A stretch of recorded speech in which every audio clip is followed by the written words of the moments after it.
Check, check.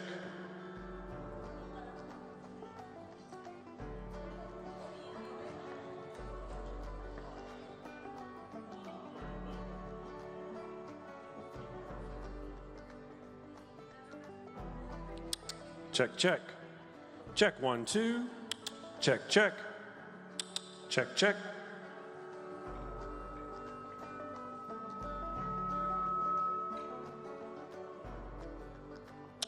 Check, check.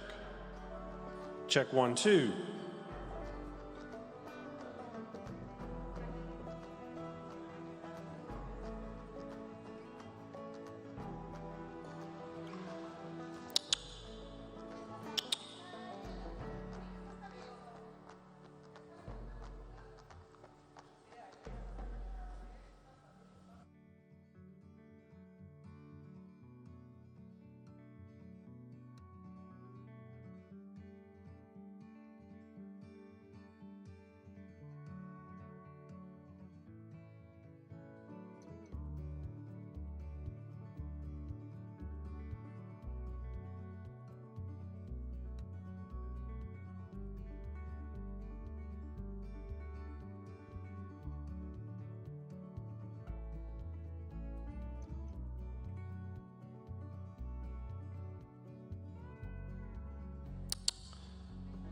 Check, check. Check, 1, 2. Check, check.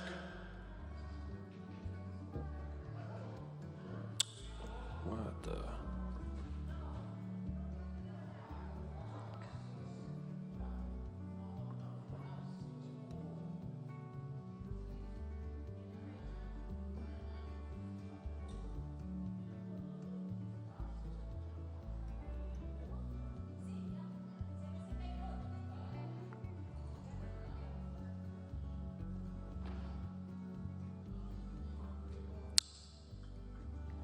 Check, check.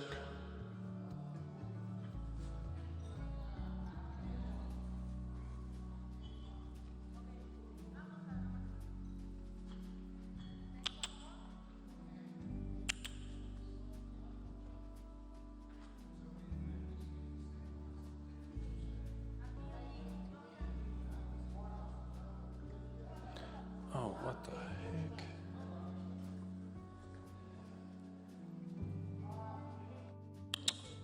Check, check. Check, 1, 2. Check, check. Check, 1, 2. Check, check. Check, 1, 2. Check, check. Check, 1, 2. Check, check.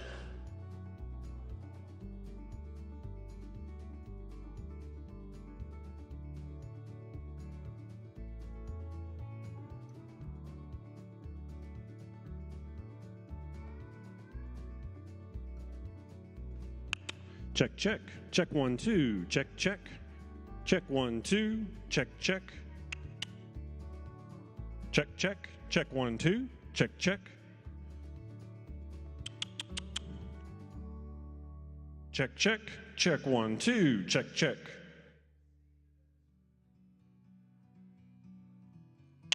Check, check. Ranchers are going to play a critical role in the future of the sustainability of the human race. It's probably one of the most meaningful professions that there is.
the sustainability of the human race.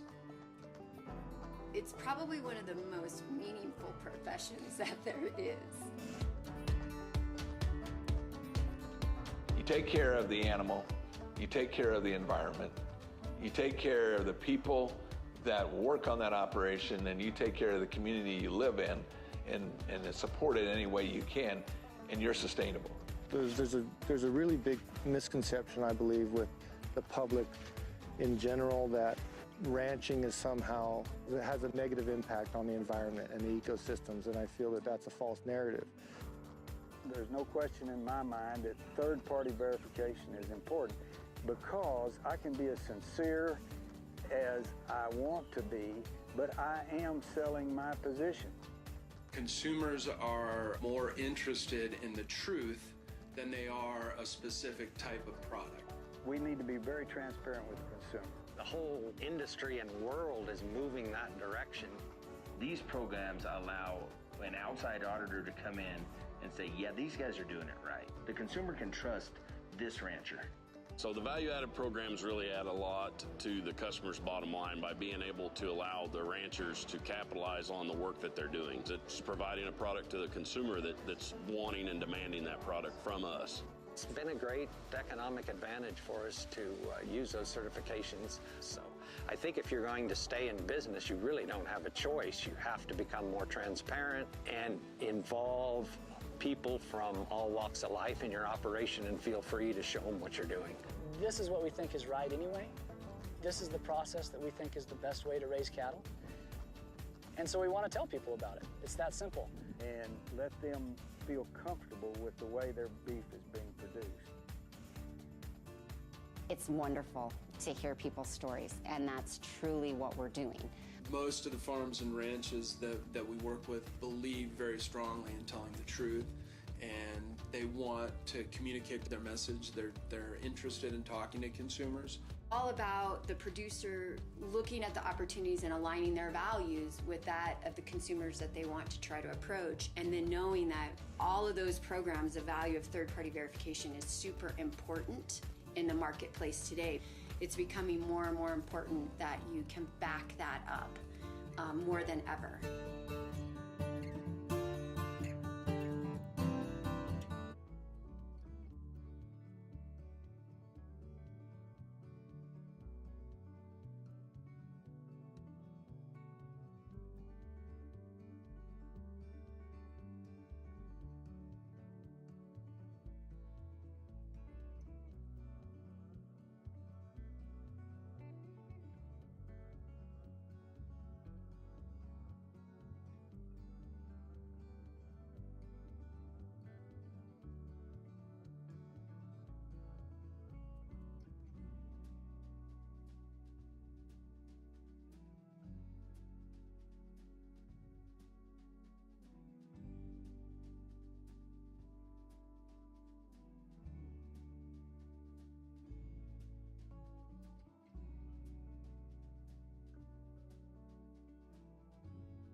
Agriculture is not about us, it's about them.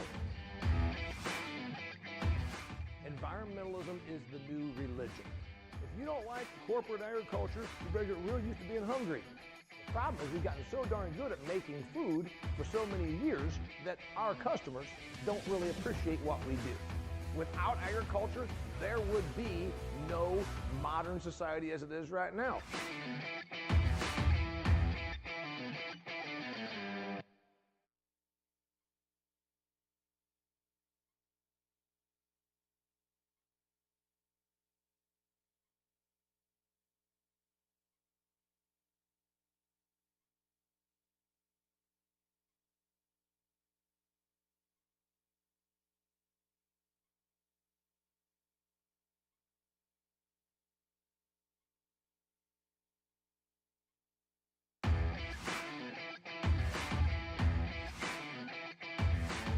We got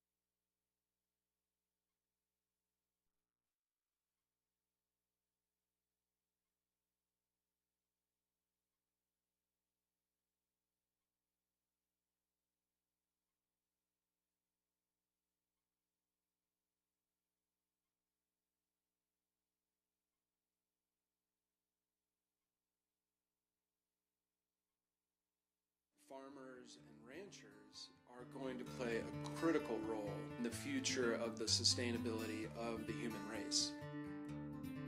It's probably one of the most meaningful professions that there is. You take care of the animal, you take care of the environment, you take care of the people that work on that operation, and you take care of the community you live in and support it any way you can, and you're sustainable. There's a really big misconception, I believe, with the public in general that ranching is somehow, it has a negative impact on the environment and the ecosystems, and I feel that that's a false narrative. There's no question in my mind that third-party verification is important because I can be as sincere as I want to be, but I am selling my position. Consumers are more interested in the truth than they are a specific type of product. We need to be very transparent with the consumer. The whole industry and world is moving that direction. These programs allow an outside auditor to come in and say, yeah, these guys are doing it right. The consumer can trust this rancher. So the value-added programs really add a lot to the customer's bottom line by being able to allow the ranchers to capitalize on the work that they're doing. It's providing a product to the consumer that's wanting and demanding that product from us. It's been a great economic advantage for us to use those certifications. So I think if you're going to stay in business, you really don't have a choice. You have to become more transparent and involve people from all walks of life in your operation and feel free to show them what you're doing. This is what we think is right anyway. This is the process that we think is the best way to raise cattle. And so we want to tell people about it. It's that simple. And let them feel comfortable with the way their beef is being produced. It's wonderful to hear people's stories, and that's truly what we're doing. Most of the farms and ranches that we work with believe very strongly in telling the truth, and they want to communicate their message. They're interested in talking to consumers. All about the producer looking at the opportunities and aligning their values with that of the consumers that they want to try to approach, and then knowing that all of those programs, the value of third-party verification is super important in the marketplace today. It's becoming more and more important than ever.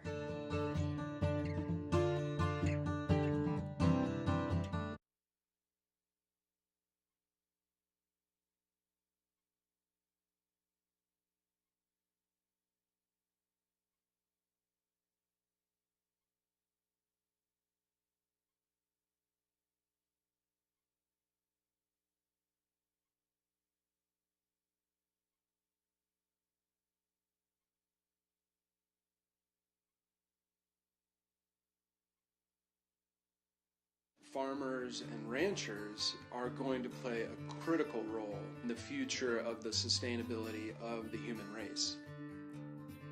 It's probably one of the most meaningful professions that there is.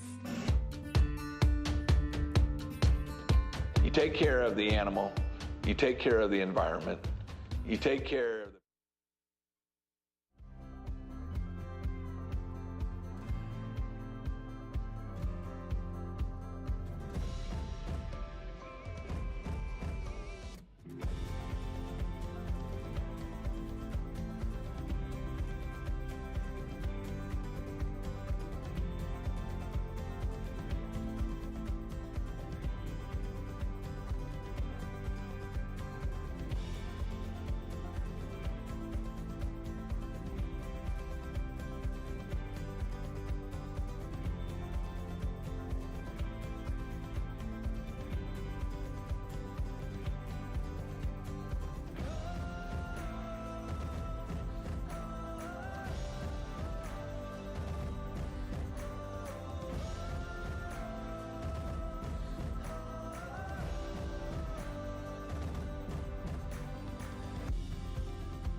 One of the things that we're committed to here at Superior Livestock is serving our core base of our business in the best way possible. We have recently added a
one of the things that we're committed to here at Superior Livestock is serving our core base.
1, 2.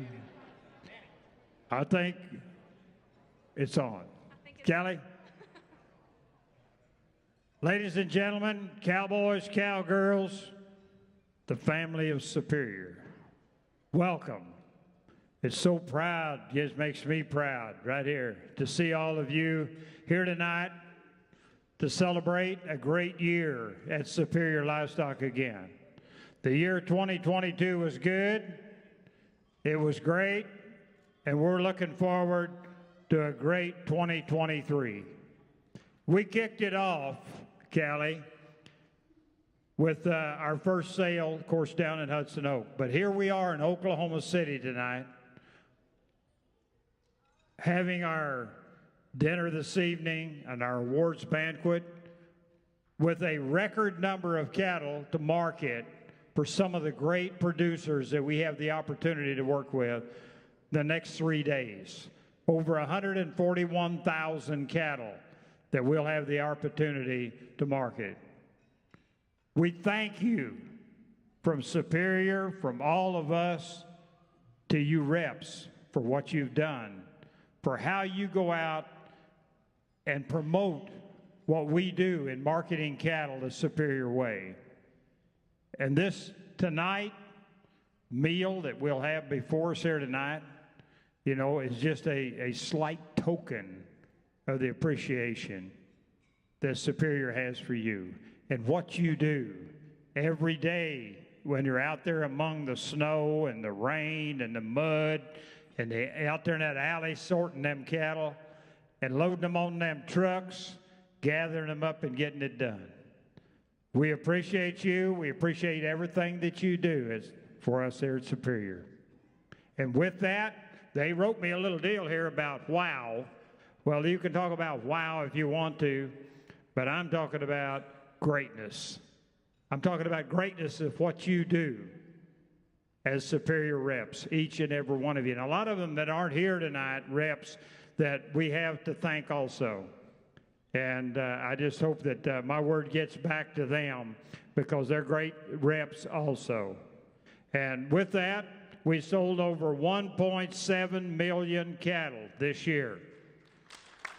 Think about that. 1.7 million.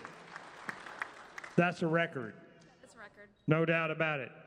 2023, I want to stand up here next year and talk about over 2 million that we've marketed.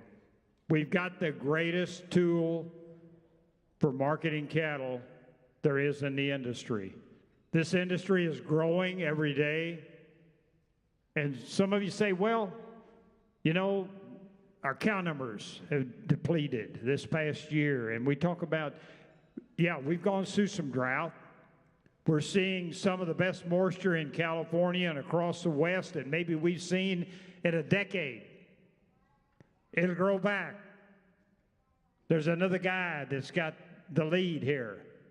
The Lord will provide for us. He always has. Yeah, sometimes you got to wait a while, but it always comes about. And we're seeing that today, and we're seeing it in what we do. Thank you. And I'm going to turn this microphone over to Callie, and she's got a few things she wants to present. And again, thank you all so much from the deepest heart of Superior Livestock. Yes, we certainly couldn't do any of this without, yeah, I'll use this. We certainly couldn't do this with all of our reps here, but we also want to give a thank you to Igenity, who sponsored our social hour, and also a thank you to IMI Global, who sponsored our dinner. And I believe we have a quick little video by IMI. Farmers and ranchers are going to play a critical role in the future of the sustainability of the human race. It's probably one of the most meaningful professions that there is. You take care of the animal, you take care of the environment, you take care of the people that work on that operation, and you take care of the community you live in and support it any way you can, and you're sustainable. There's a really big misconception, I believe, with the public in general that ranching is somehow, it has a negative impact on the environment and the ecosystems, and I feel that that's a false narrative. There's no question in my mind that third-party verification is important, because I can be as sincere as I want to be, but I am selling my position. Consumers are more interested in the truth than they are a specific type of product. We need to be very transparent with the consumer. The whole industry and world is moving that direction. These programs allow an outside auditor to come in and say, yeah, these guys are doing it right. The consumer can trust this rancher. So the value-added programs really add a lot to the customer's bottom line by being able to allow the ranchers to capitalize on the work that they're doing. It's providing a product to the consumer that's wanting and demanding that product from us. It's been a great economic advantage for us to use those certifications. So I think if you're going to stay in business, you really don't have a choice. You have to become more transparent and involve people from all walks of life in your operation, and feel free to show them what you're doing. This is what we think is right anyway. This is the process that we think is the best way to raise cattle. And so we want to tell people about it. It's that simple. And let them feel comfortable with the way their beef is being produced. It's wonderful to hear people's stories, and that's truly what we're doing. Most of the farms and ranches that we work with believe very strongly in telling the truth, and they want to communicate their message. They're interested in talking to consumers. All about the producer looking at the opportunities and aligning their values with that of the consumers that they want to try to approach, and then knowing that all of those programs, the value of third-party verification is super important in the marketplace today. It's becoming more and more important that you can back that up more than ever.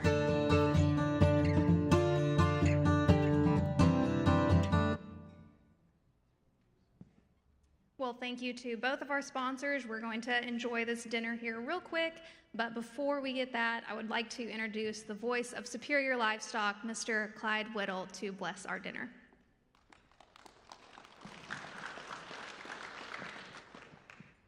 Would you stand by for the blessing? Our dear Heavenly Father, we come to you as the family of Superior, but we humble ourselves before your holy throne as brothers and sisters in Christ. Lord, we just thank you so much for 2022. Lord, we just give you all the glory in the world for the individual blessings on each one of us, on our friends, our family, the company we work for, our great industry, Lord. We just thank you so much. Lord, we pray that we prosper in 2023, but not only prosper in your work, but grow in your spirit as well. Lord, we ask that you bless each one of us here. Those who have traveled far, Lord, we pray that they have a safe travel home. Lord, we thank you for this banquet that we're about to receive, and we give you all the glory for it, Lord. Bless the hands that made it. And Lord, we ask one more thing, and that is to forgive us of our many, many sins, for they are many. And let the people of faith say, amen. Amen.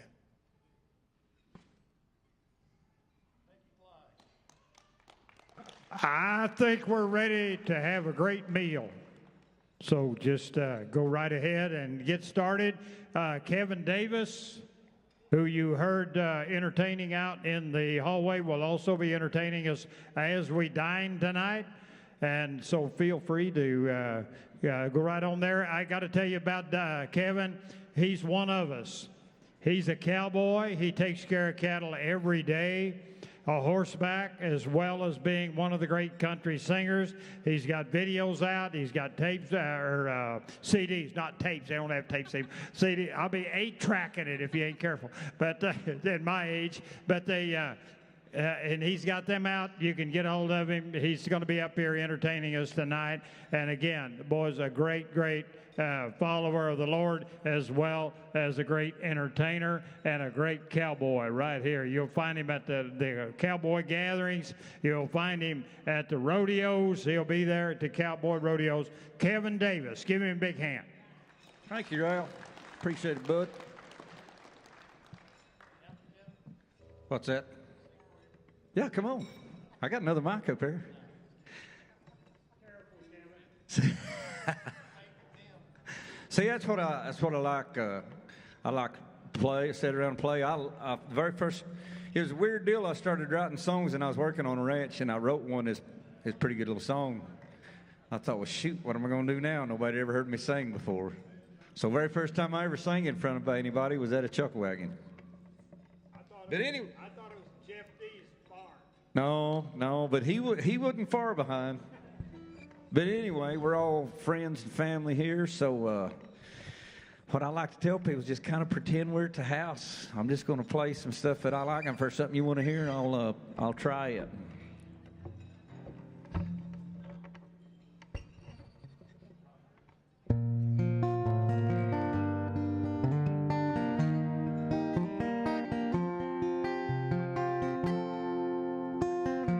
There's a young girl that I know, she just turned 21.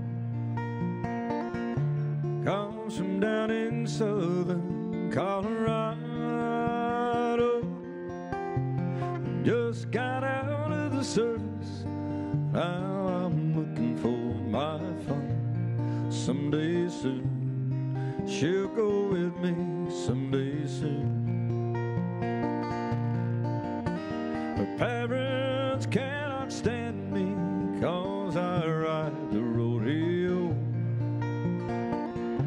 Said that he's a kind to leave you crying, but I know she'll follow me down any road I go.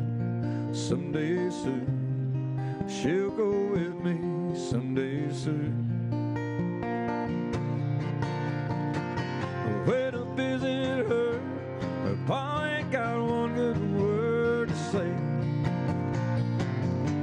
Guess it's 'cause he's just as wild as northern, blow him my way. I'm driving back from California. I love those damn old rodeos as much as I love her. Someday soon, she'll go with me someday soon.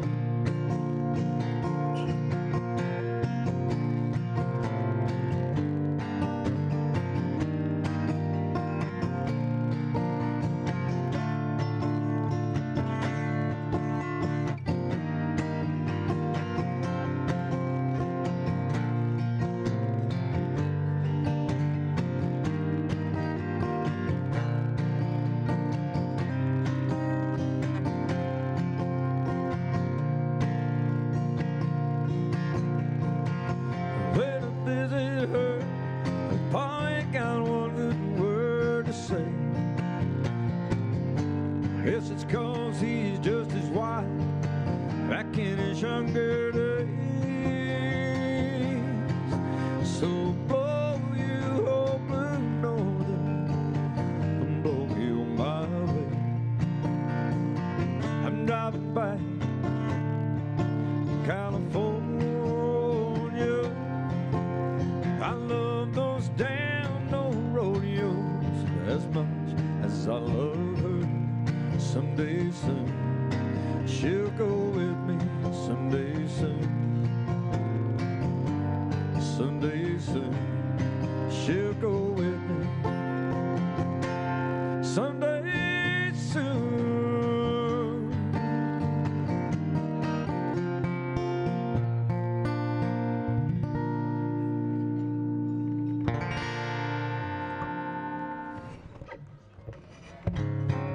Thank you.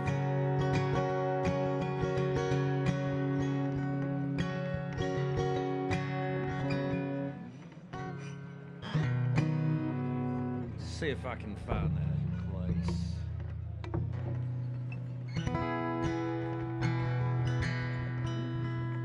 Okay, I did find it. I never do make a set list. I just play what comes to me, and this just came to me. I hope you like it.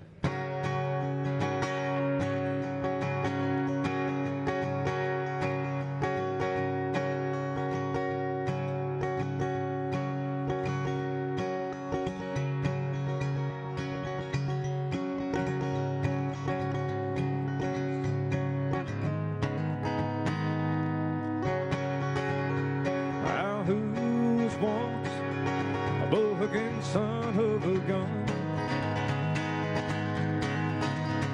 Now who keeps a pipe? Hit out behind, shoot number one. And news riding high till a pretty girl rolled down to the ground. Any getting those her to find me, I'm Bandy the rodeo clown. In the riding and the roping, I was closing in on number one. In dreams at night I ride on that silver saddle I never won. Since she left me the whiskey, takes me to the rodeo ground. Hear the cowboys sing, I'm handy, I'm Bandy the rodeo clown.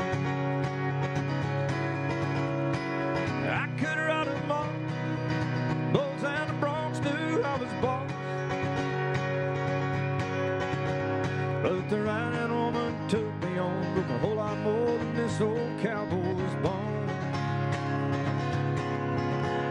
While the tears on my makeup left my pants smiling to a frown. Crowd thinks I'm a dandy, I'm Bandy the rodeo clown. I could ride them all, Bulls and the Bronx knew I was boss. But the right-hand woman took me on with a whole lot more than this old cowboy's bone. While the tears on my makeup left my pants smiling to a frown.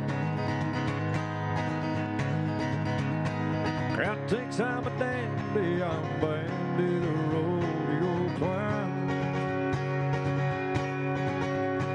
Cowboys think I'm handy, I'm Bandy the rodeo clown.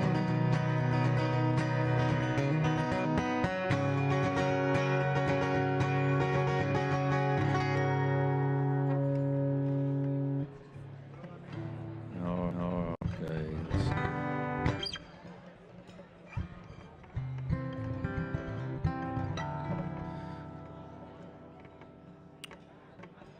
I'm gonna play y'all a song that I wrote. This is as cowboy as it gets. I wrote this on a ranch in a bunkhouse in New Mexico while shipping cattle one night.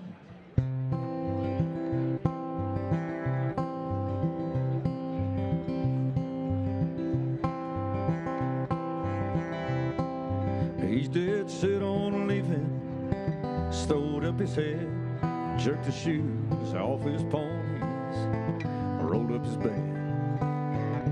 He ain't said nothing about where he might go, but you can bet you'll find him where the wind always blows.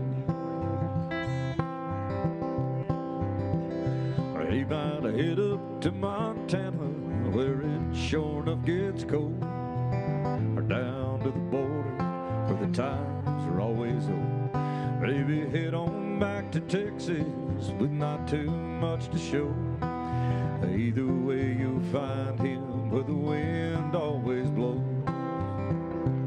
Where the wind always blows, that's a mighty long way. You can ride and ride to nowhere by traveling for days.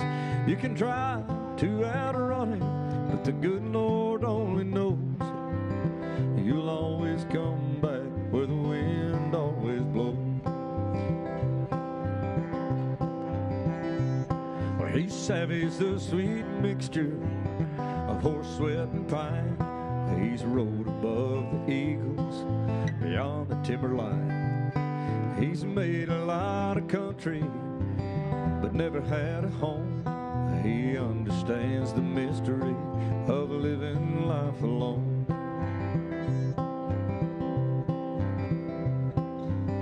Well, he's never asked for nothing except to live free. Wouldn't trade a world of fortune for all he's got to see. When his time is run out and they lay him down below, his spirit will be riding where the wind always blows. Where the wind always blows, that's a mighty long way. You can ride and ride to nowhere by traveling for days. You can try to outrun it, but the good Lord only knows you'll always come back where the wind always blows. You'll always come back where the wind always blows.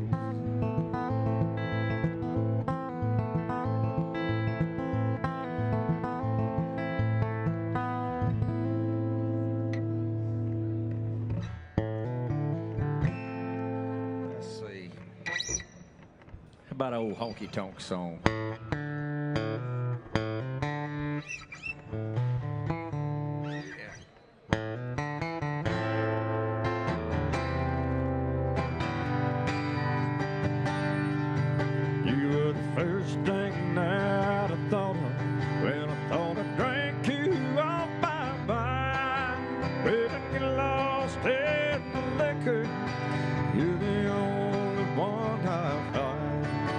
If I did the things I oughta, you still not be mine. So I keep a tight grip on the bottle, getting loose, killing time.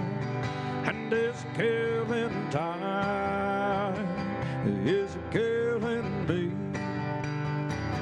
Drinking myself blind, thinking I won't see. And if I cross that line and bury me, well, I just might find I'll be killing time for eternity.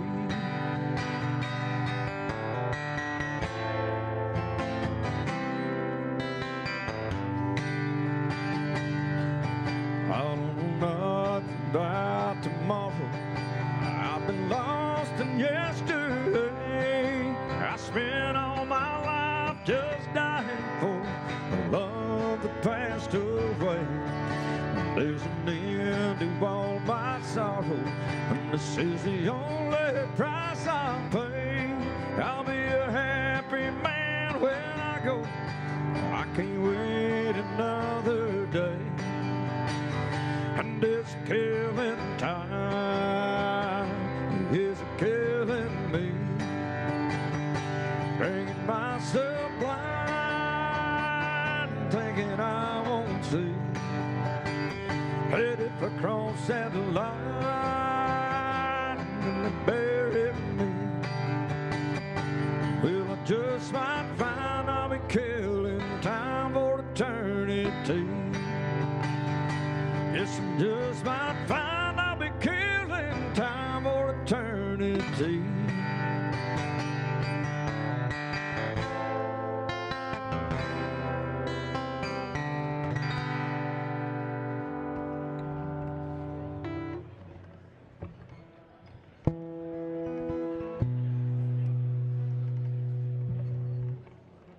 The music world lost a fantastic man, a fantastic musician the other day. And some of them don't even know it. But one of the greatest, maybe the greatest cowboy singer of all time passed away, Ian Tyson.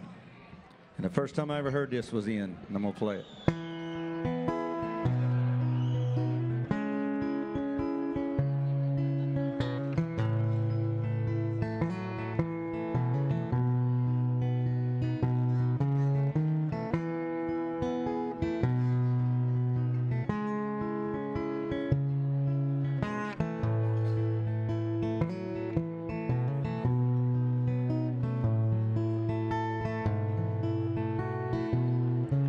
Now the old double diamond lay out east, two boys in the land of the buffalo.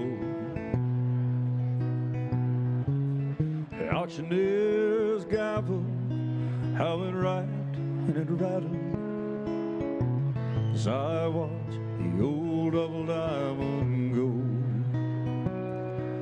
Won't you listen to the wind Mother Nature's violin. When I first hired on the old double diamond, I was a damn poor excuse for a man. Never learned how to aim when the spirit was tame. Couldn't see all the cards in my hand.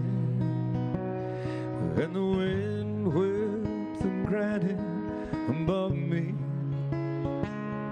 blew the tumbleweeds clean through my eyes. Oh, well, I fought her winters, and I busted her horses, and I took more than I thought I could stand. But the battles with the mountains and cattle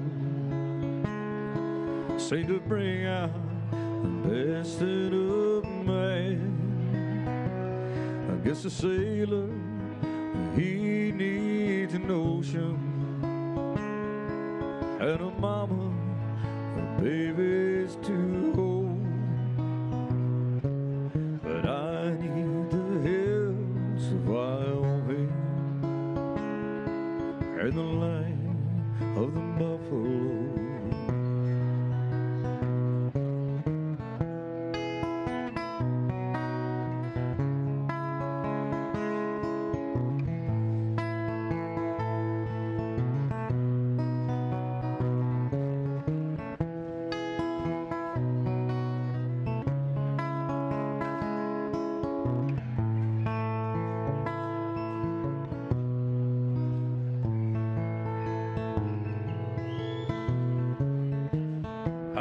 She's settling out, I'm moving on, but I'm leaving with more than I came. So I've got this item, it ain't for sale. I've got this song to sing. Find a new range to ride, new knots to tie, in a country where cowboys are king. I turn my tail to the wind, Wyoming, disappear into the sea.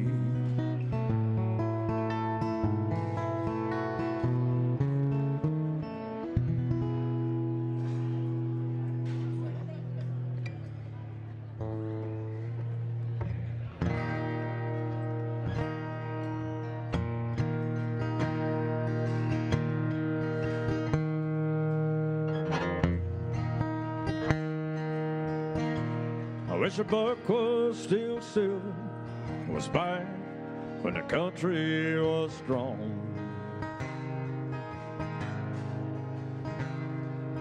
Like before Elvis and before the Vietnam War came along. For the Beatles and yesterday, when a man could still work, still work. It's the best of the free life behind us now. The good times really over for good. I'm rolling down hill like a snowball headed for hell. No kind of chance for the flight of the Liberty Bell. I wish a Ford and a Chevy would still last 10 years like they should. It's the best of the free life behind us now. All the good times really over for good. I wish Coke was still cold and a joint was a bad place to be.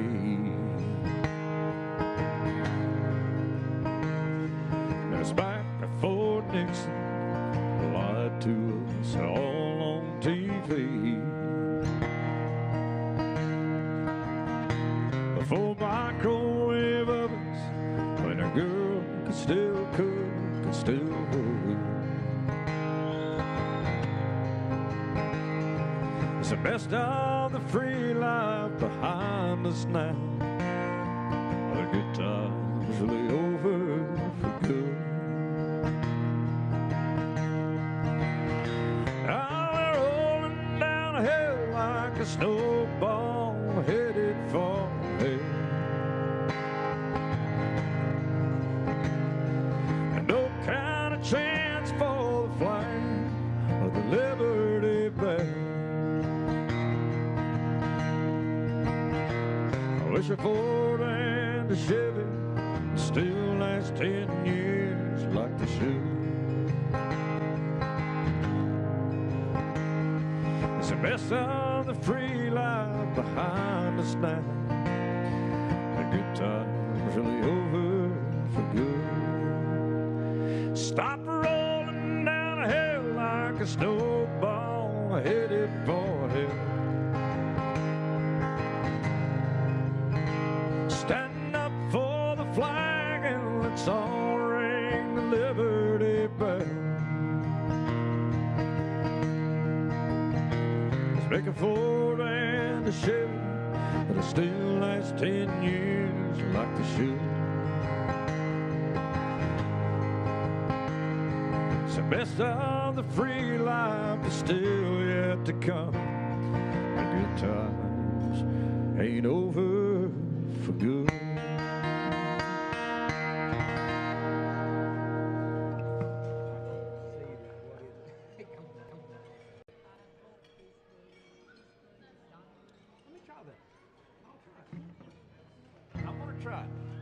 You know what? We're all family here, and she just requested a song, and I'm going to pretend that I know it. I'm going to play it. Let's see.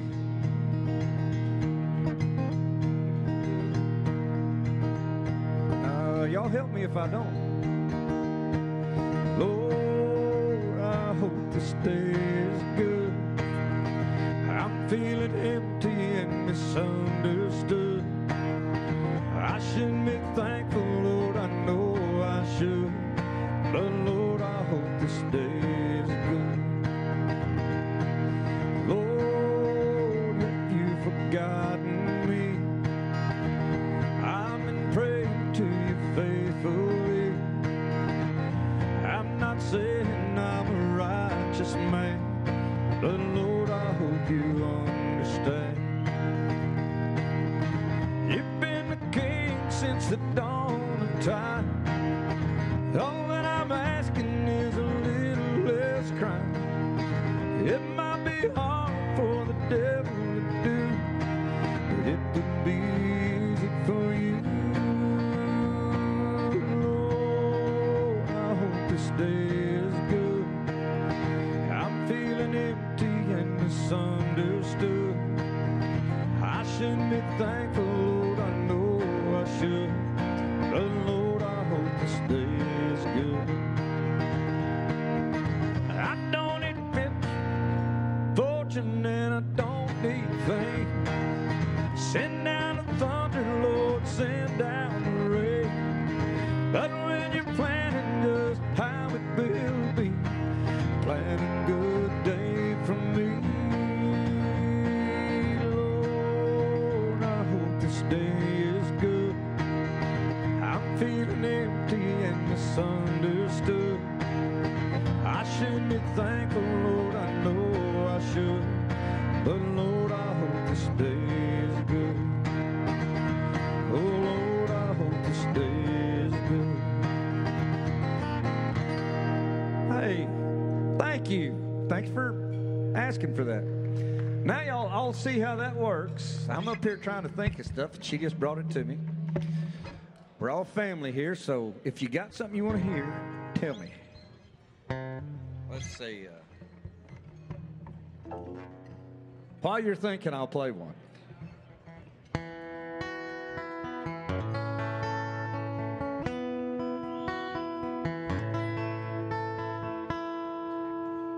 Telephone rang by the corner line. She heard his voice on the other end of the line. She wondered what was wrong this time. He said, it's cold out here and I'm all alone. Didn't make the short go again, and now I'm coming home. I know I've been away too long. I never got a chance to write a call. I know this rodeo's been hard on us all, but I'll be home soon. And honey, is there something wrong? She said, no bother coming home. By the time you get here, I'll be long gone. There's somebody new, and it sure ain't no rodeo man. He said, I'm sorry it's come down to this. There's so much about you that I'm gonna miss. But it's alright, baby, if I hurry, I can still make shine. He left that phone dangling off the hook. Then slowly turned around and gave it one last look. And he just walked away. Aimed his truck towards that bombing line. With a little luck, he could still get there in time. And in that Cheyenne wind, he could still hear her say, she said, no bother coming home. By the time you get here, I'll be long gone. There's somebody new, and it sure ain't no rodeo man. He said, I'm sorry it's come down to this. There's so much about you that I'm gonna miss. But it's alright, baby, if I hurry, I can still make shine. Gotta go now, baby, if I hurry, I can still make shine. She never knew what his calls might bring. With a cowboy like him can be anything. She always expecting the worst in the back of her mind.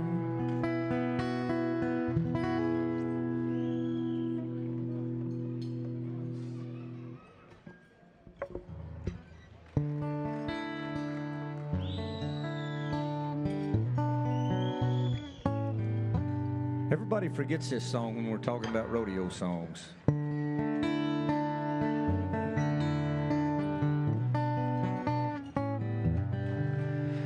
I saw your picture on the poster in a cafe out in Phoenix. I guess you're still the sweetheart of the rodeo.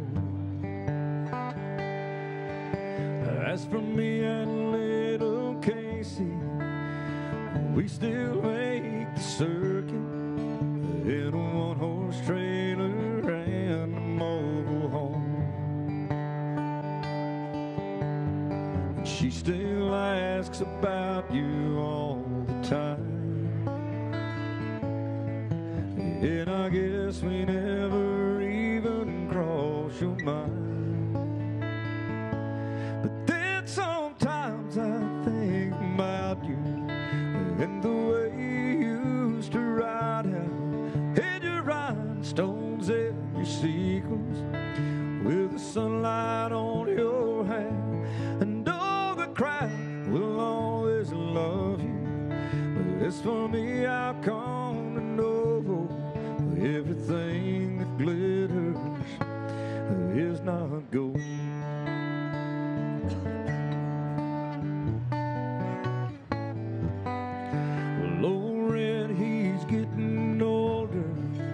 And last Saturday he stumbled, but you know I just can't bear to let him go.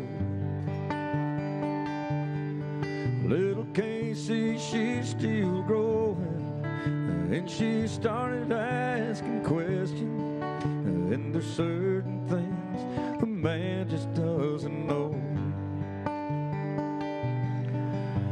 Her birthday came and you never even called. I guess we never crossed your mind at all. But then sometimes I think about you and the way you used to ride out in your rhinestones and your sequins, with the sunlight on your hair, and all the crowd will always love you. But as for me, I've come to know everything that glitters is not gold.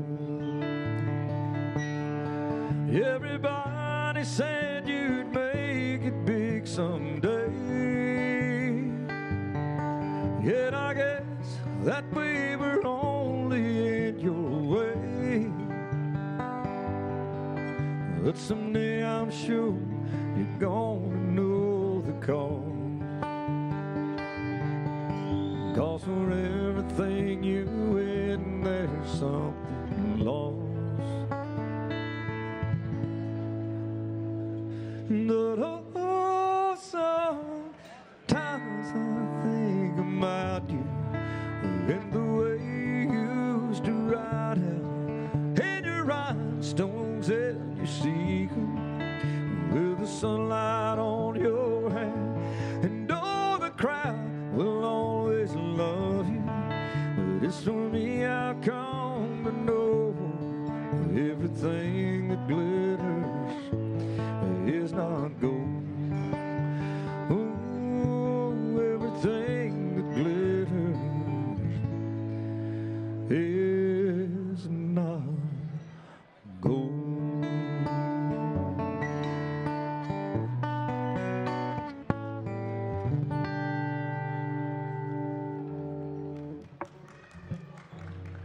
All right, have y'all thought of anything that you want to hear? What's that? Oh. Brown Eyes, Mexico? That's it. All right. I'm going to get that one here in just a minute. How about...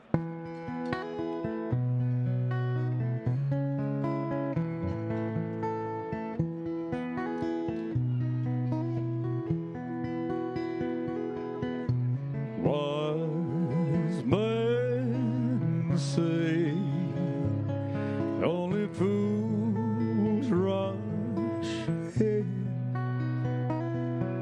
but I can't help falling in love with you. Shall I stay? Would it be a sin if I can't help falling in love with you? Like a river flows surely to the sea, darling, so it goes. Some things are meant to be. Take my hand, take my whole life too, for I can't help falling in love with you. Like a river flows surely to the sea, darling, so it goes. Some things are meant to be. Take my hand, take my whole life too, for I can't help falling in love with you, for I can't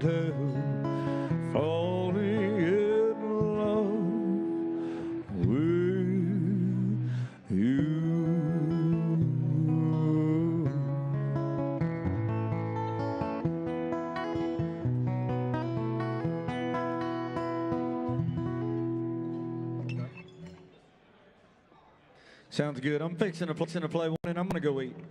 Hey, you know what? I've been saying all night, we're all family here. This guy walked by just a minute ago and had all them leftover steaks and stuff. I saw this on Facebook a couple of days ago. It said, "Well done is for good and faithful servants, not for a steak." I thought that was hilarious. Anyway,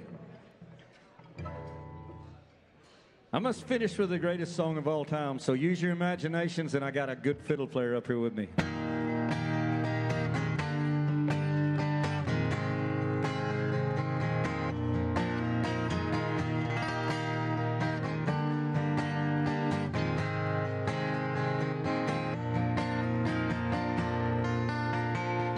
Amarillo by morning, up from San Antonio.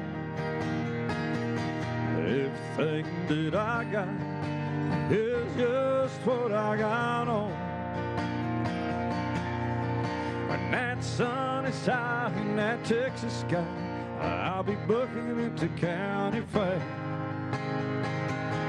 Amarillo by morning, Amarillo, I'll be there.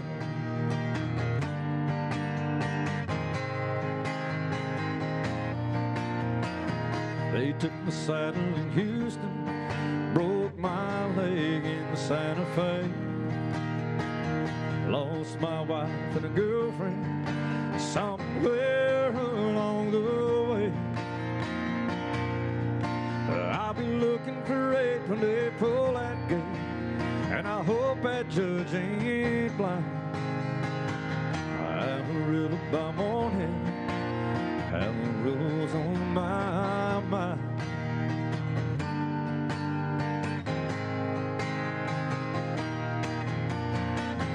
Amarillo by morning, up from San Antonio. Everything that I got is just what I got on. I ain't got a dime, but what I got is mine. I ain't rich, but Lord, I'm free. Amarillo by morning, Amarillo's where I'll be. Amarillo by morning, Amarillo's where I'll be.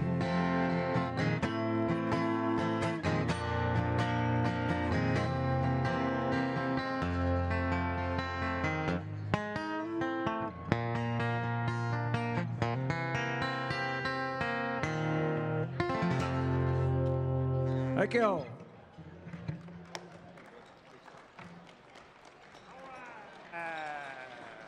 Put your hands together for a big round of applause for Kevin Davis. You know, a lot of difference in entertainers. Take a person like Kevin, cowboy, works the land, spends his day a horseback, but yet can come out and pick up that guitar. And the lady came up here and gave him a deal about this song. And like he said, I've never sang it before, but I think I can do it. I mean, that's the difference in the entertainers, you know, when they can do that. And Kevin does a great job. We have him out in Winnemucca. Any of y'all ever get the opportunity to come out there, we want you all out there, every one of you reps. And Kevin's always out there along with the other ones that we have, and just a great time. Again, thank you for a great 2022 and a 2023 that's on the horizon. We've got a great program this evening along with the awards, and so I'm going to turn it back over to Callie here that's got an introduction for you, and I think you're going to really enjoy this right here. And they told me he's going to give you a little teaser. Most of us know about that, and he'll be up here and give you that. But I'm going to turn it over to Callie to introduce him to you. Here, Callie. Thank you. Right before we get started with the awards, we're going to have our friend Damian Mason come on and talk to us for just a little bit. All right, thank you very much. Hey, I know you're wrapping up dinner, and I'm as excited as you are to be here. This is a client and an event that I've been looking forward to for a long time to be here. with Superior Livestock tonight. Absolutely, as soon as the check cleared, I knew I had to come and cover this gig.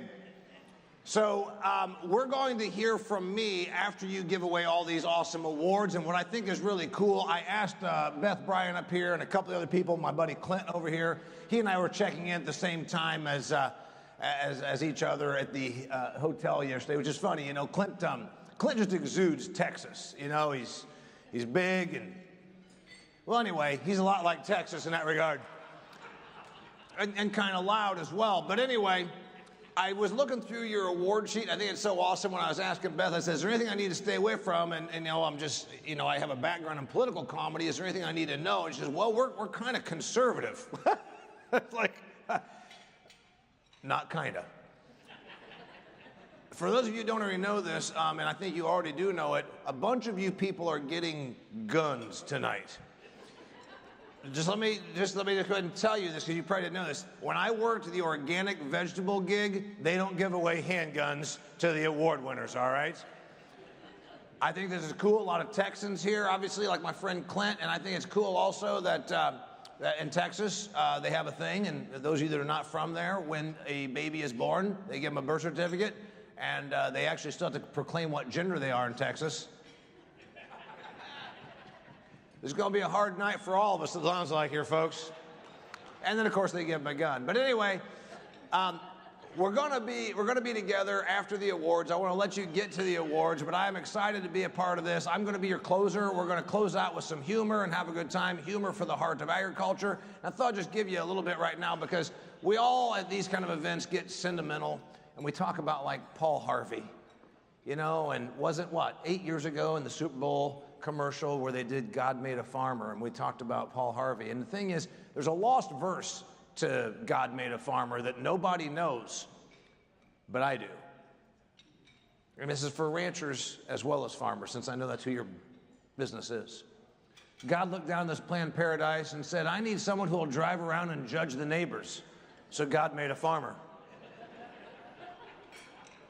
God said, I need someone who will sit in a diner for 6 hours eating pie with his rancher buddies, talking about how hard he works. So God made a rancher. God said, I need someone who can sit in a piece of machinery that steers itself on Twitter for several hours and then say he doesn't have time to read. So God made a farmer. Anyway, we're going to have a good time together tonight, and then I also want to cover another couple of things. I know that you're in the beef business, and I got to tell you that I'm right there with you. I was a speaker this afternoon at the presentation, and I talked a little bit about this, but I didn't get to my full tilt on this. I'm a carnivore. These guys heard about my feelings, such as Michelle Obama outlawing milk and these various things. I'm really glad to be with beef people, because I got to tell you something. I don't do vegetarian lifestyle. I don't understand it. I pulled into a town in California about 12 years ago. I needed a haircut. I was starving. I pulled into a fancy haircut place. It's a French place called Super Cuts. I'm going to move kind of fast here, ladies and gentlemen. You're going to have to come along. So I was getting my hair cut at Super Cuts. My stomach's growling. The lady cutting my hair said, sir, you sound like you're hungry. I said, lady, I'm starving. When I'm done with this haircut, I'm going to get me a big old salad. She said, oh, my goodness, a salad. You must be a vegetarian. And I'm thinking, you know, I've been up since early. I'm starving. I'm not thinking very clear. I said, good God, no, lady. No person in her right mind would be a vegetarian. Well, she was. And then I asked her, you know, the usual questions. Why are you a vegetarian? Well, you know, my yoga partner, I read it on Facebook, something like this. And I said, you know, I'm always interested as a beef eater and a farm boy about how a vegetarian gets their protein. And she says, well, I eat chicken. I said, well, honey, then by definition, you're not a vegetarian. She says, I'm a vegetarian with exceptions. I said, that's rich. You know what? I'm a virgin with exceptions. I'll be joining you for more after the award show. Have a good evening. Thank you. We're going to be hearing more from Damien at the end of our awards, but before we get started, a big thank you goes out to all our Superior Livestock and our Hudson Oaks, our Brush, Oklahoma City, and Boise offices. Each of them have navigated tight deadlines, changing plans, at the drop of the hat, and countless of extra work. And so we're very thankful. Let's give a round of a hand to all of our staff. Thank you. Thank you, Callie. Is that on? Okay, there we are. This next gentleman that I have the honor tonight to introduce to you needs no introduction. He's a gentleman. He's a leader. He's our trail boss. He's the man that makes superior work. He heads up the staff. He heads up the reps. He's there for you every day, you reps. If you've got a problem, if you just have an idea, he's the one there to hear it. Put your hands together. Big warm welcome. He's got some awards and people to talk about. Here is your CEO and trail boss of Superior Livestock, Danny. Walk right up here. Thank you, Ralph. Thank you all for coming out tonight. It's great to see a great crowd, and I want to reiterate what Callie said about the staff and all of our office locations. And there's so much that goes on behind the scenes. It's just incredible to watch it. We've been privileged now for coming up on 10 years to be involved from over at the national side as we came in about May of 2013.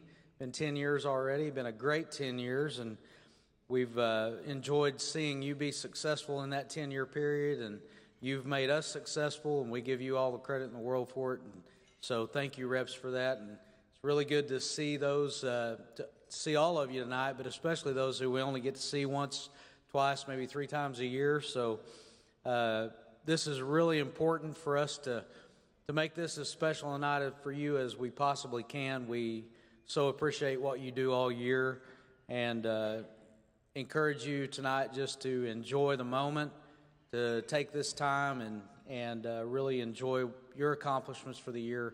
We're very pleased to be able to honor you in this way tonight, and we just thank you again for all that you've done. We hope that you have a great night, and to lead off and to start off our awards tonight, I'd like to invite Barrett up to the stage.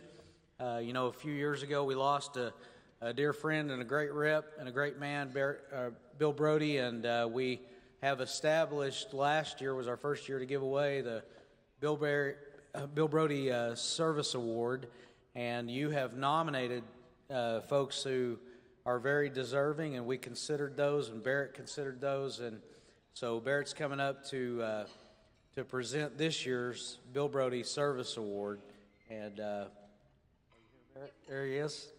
All right, Barrett.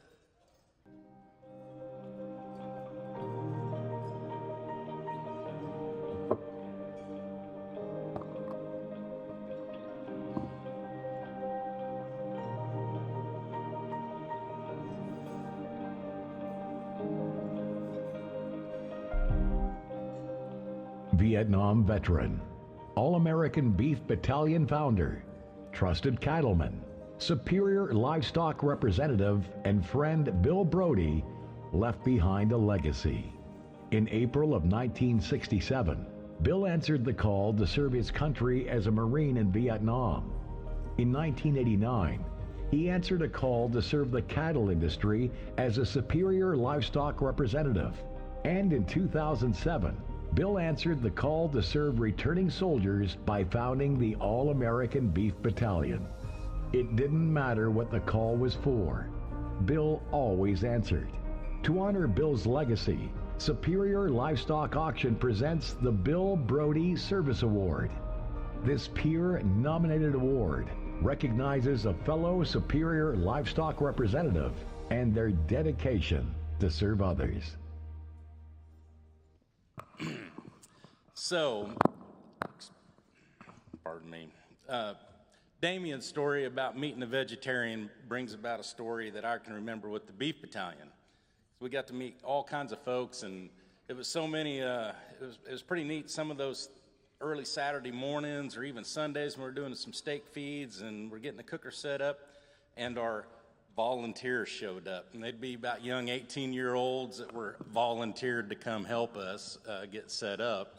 And we're cooking steaks, getting them all ready, and these guys were thinking, well, this is just an officers only kind of meal. and they were blown away that these steaks were going to be fed to them.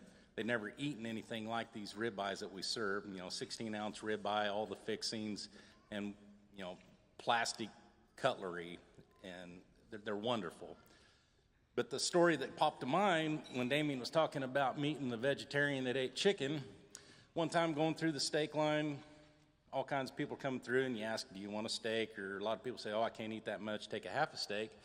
And there was these two young ladies that come through the line. Lori was standing there, I'm standing there, getting ready to dole them out a steak, and said, no, we're vegetarians. We don't eat anything. And Lori goes, well, would you like a hot dog? They go, yeah, we'd love a hot dog.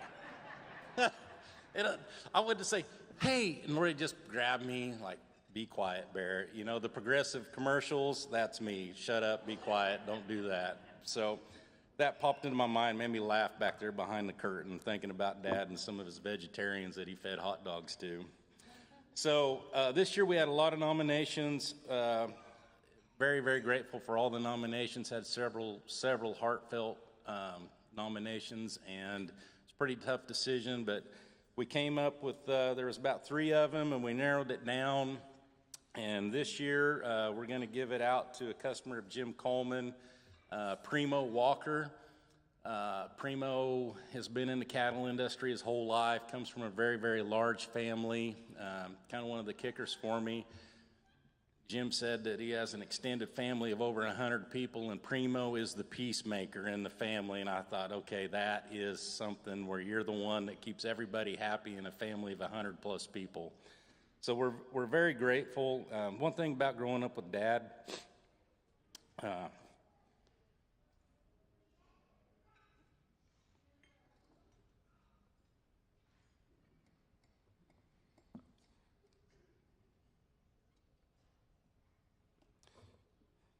I wasn't going to do this tonight.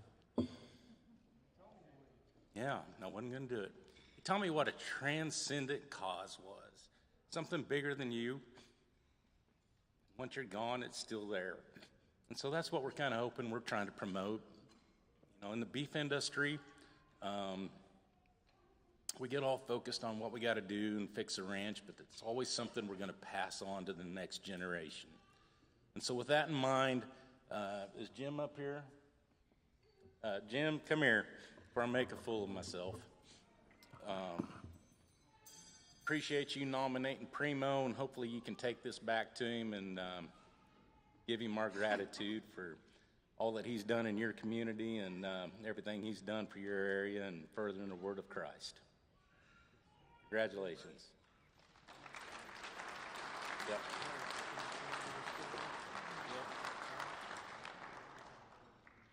Yeah. I lived with my great uncle when I was 6, 8, 12 years old. I'll help you out, Jim. You're always helping out. And he's born in 1889, and he's a good cowboyed in the early 1900s, a young man. And he'd tell me stories. And he said the good cowboys always put bull rawhide on the saddle trees. And he said there's one feller put double bull hide on his saddle tree when he had it made because he rode a lot of big wild cattle. After Primo and I met Bill and listened to some of his stories, we decided Bill Brody was double-covered bull rawhide with a big heart. And I think of Primo as a velvet-covered bull hide. He's tough enough to handle whatever, but with a very soft heart. I thank you, man.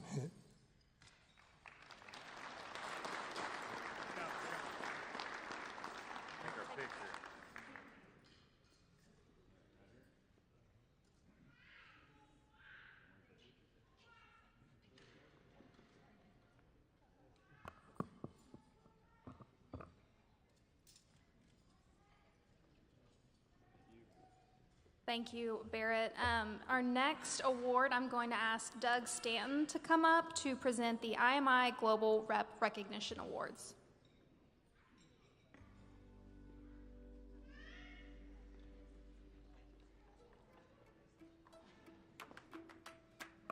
Well, sorry, we're going to follow up those two.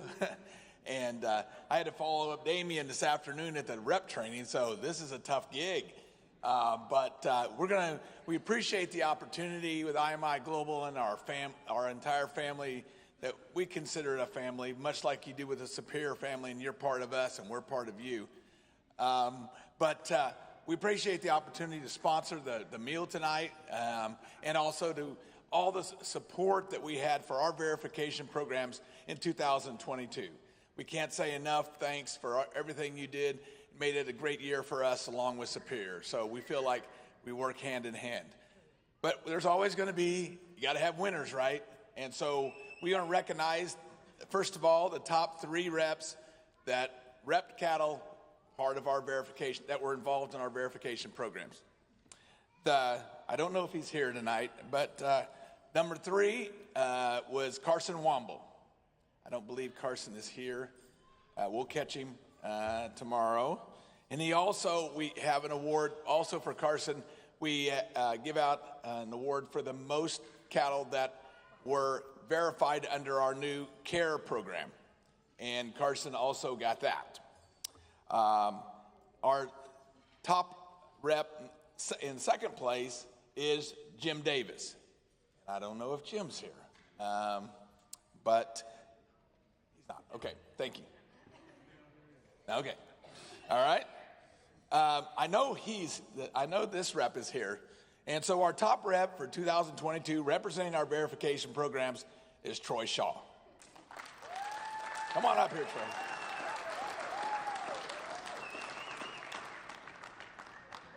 Yeah, come on. You're the only one here so far, so. That's why I was lost. I'm a follower. And then another award we just started up last year that we felt was very important, because some of the seasoned reps that have a lot of experience and have the contacts and the connections, we felt like they're very important to us, but so are the new and upcoming ones. So we also gave an award for the youngest rep with the most lots under 40 years old.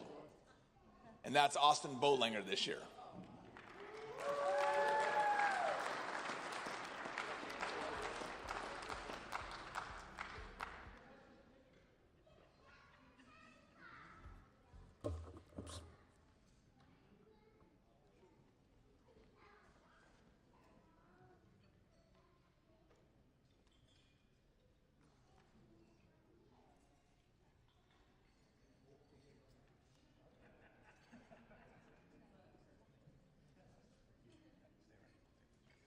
With that, we've completed our awards. Thank you for all your support of all you reps over in 22, and we're looking forward to 23. Thank you.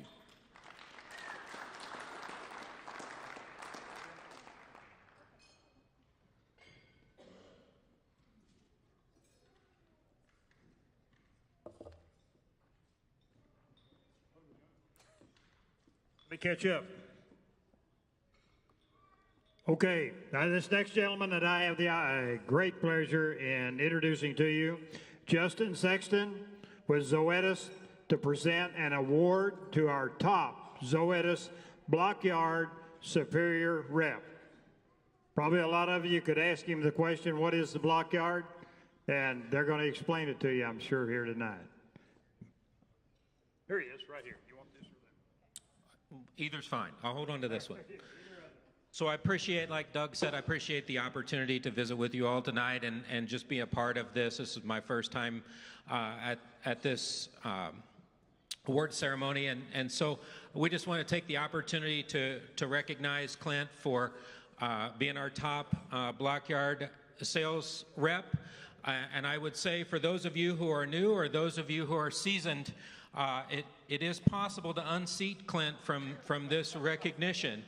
In that while he does have a head start coming up here in this sale, there's plenty of opportunities. As I said at the training today, it's a very new program. We're just getting started. And Clint, when you get up here, I recognize that our award's maybe not as cool as a saddle, but perhaps it serves as a saddle bag for you at loadout or when you're meeting with customers. So congratulations. Thank you, sir. Appreciate it. One thing about it, if you're going to unseat him, you're going to have to be a pretty big old boy. That's all I can tell you. He'd take that cooler and hook it on the back of that Harley and head down the highway. I don't know how you know, but that Clint now, he's a go-getter now. He'll cover a lot of country. There's no doubt about it. You're going to have to get after him if you're going to catch up with him. What are we doing next? I think it's time to start recognizing some of our reps. Oh, all right. Yes, it is time for the awards, and we're going to get started right out with our reps that sold over 10,000 head, and they'll be receiving a Sig Sauer, is that, am I pronouncing that correctly? P938 subcompact single action 9mm with a superior grip. And we have a picture of it somewhere. There you are. Okay. Everybody's going to be armed now. Okay. All right. We're ready to start with our awards. And that's what it's all about tonight. That's what a lot of us came here to do. And we've worked all year long. And we're going to go right down through it. Our first one is Jeremy Richardson. Jeremy sold 10,085 head. He started with Superior in 2011. He has 39,584 to his credit, and Jeremy is on his way up here.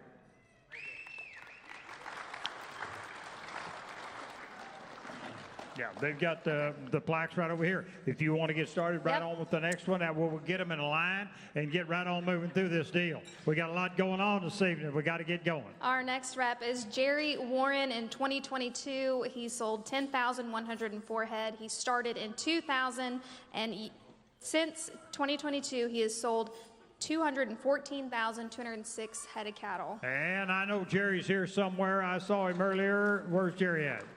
On his way up here, I hope. Well, I said he was here. I was sure I saw him. Somebody sure looked like him. He went where? To the outhouse? Oh, okay. Well, you know, Jerry, when you get done with your chores for this evening, head on up this way. We can need you. Brady, wait. Brady, are you here tonight? I don't think Brady's here, but anyway, Brady sold 10,180 head. He started with Superior in 2020 and has marketed 16,205 head with Superior. And on to you, my girl. Cody D. Cordova, in 2022, he sold 10,185 head. He started in 1999 and has sold over 92,569 head. You bet. And I don't think Cody's here with us tonight. He'd be down there sorting cattle in Buffalo, Texas, getting ready for the sale this week. All right. Good job, Cody. All right. Eric Doherty. Eric, I haven't seen Eric here. I don't think he's here, from way out on the West Coast. In Oregon, 10,291 head. Started with Superior in 1992. 192,864 cattle marketed through Superior. Steve Reverts, I hope I pronounced that correctly, 10,294 head sold in 2022. He started in 2007 and has sold over 61,872 head.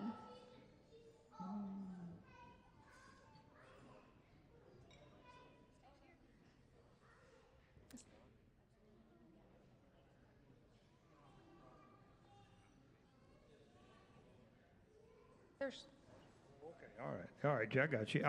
All right, I didn't see it down there below.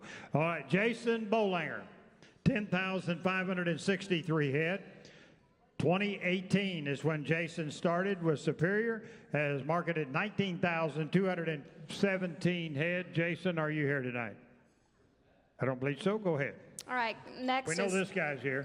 Next is Clint Berry. In 2022, he sold 10,577 head. He started in 2013 and has sold over 67,210 head. Yay, way to go, Clint. All right, Justin Tupper. Justin, are you here with us tonight? I haven't seen Justin. Yeah, he is, back over here on the right. All right, Justin, 10,723 head in the year 2022, and he started with Superior in 2003. He has marketed 110,037 head with Superior since his start. And he also does a great job in Washington for us. He gets on them panels up there and kind of rings them out of them. Next, we have Tony Schiffer in 2022, 10,846 head sold. He started in 1988 and has sold over 470,925 head. All right, Tony Schiffer, yeah, 1988, we started, the inception of Superior was in 1987, so Tony was right there at the beginning, all right. Scott Anderson, 11,026 head. 2003 is when Scott started with us. 81,018 head is his total. Travis Kimbrough, 11,307 head sold this year. He started in 2004 and has sold over 119,859 head. All right, Travis, are you here tonight? I don't believe so. All right, Scott Whitworth. I can tell you where Scott's at. He's down there in a little town right north of Phoenix, and I happened to have the opportunity to be in Phoenix this last week, and he was up there putting on a roping at his ranch. And so Scott, I'm positive he's not here tonight, but he sold 11,444 with us this past year. He started with Superior in 2003, 158,350 head. Now we have Kenny Wayne Blair. This year he sold 11,775 head. He started in 2002 and he has sold over 229,172 head. The uncelebrated governor of Iowa, that's who he is. All right, Kenny Wayne, thank you. Here's another gentleman, I'm not sure Tom, I haven't seen Tom. I saw Teddy here earlier. Tom Odell. 11,883, started in 1988. Why not? His dad was the one who started Superior back in '87, and Tom has put on 342,145 cattle in his career. Next we have Colt Brody. This year he sold over 12,036 head. He started in 2017 and has sold over 40,052 head.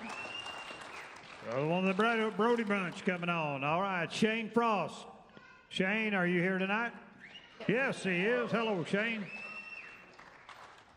Shane Frost, 12,340 head. Started with Superior in 1997, and he has marketed 241,330 head in his career, as well as raising one of the outstanding and top bull riders in the PRCA today. If you've had a chance to watch Josh ride a bull, I don't think his daddy taught him. We have Josh Stout.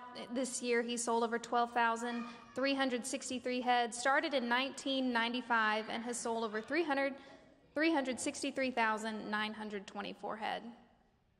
Josh Mueller. I know Josh is here. Come on up here, Josh.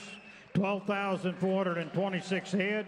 2003 is when he came on board with Superior, and he's marketed 197,277 head, as well as raising a great family up there in the Kansas Flint Hill country. Next is Tracy Leonard. 12,432 head sold in 2022, started in 1998 and has sold over 245,628 head. This next lady has been with Superior since 2004. She marketed 12,913 head. Amanda Mayfield, right over in New Mexico country, 113,285 in her career with Superior.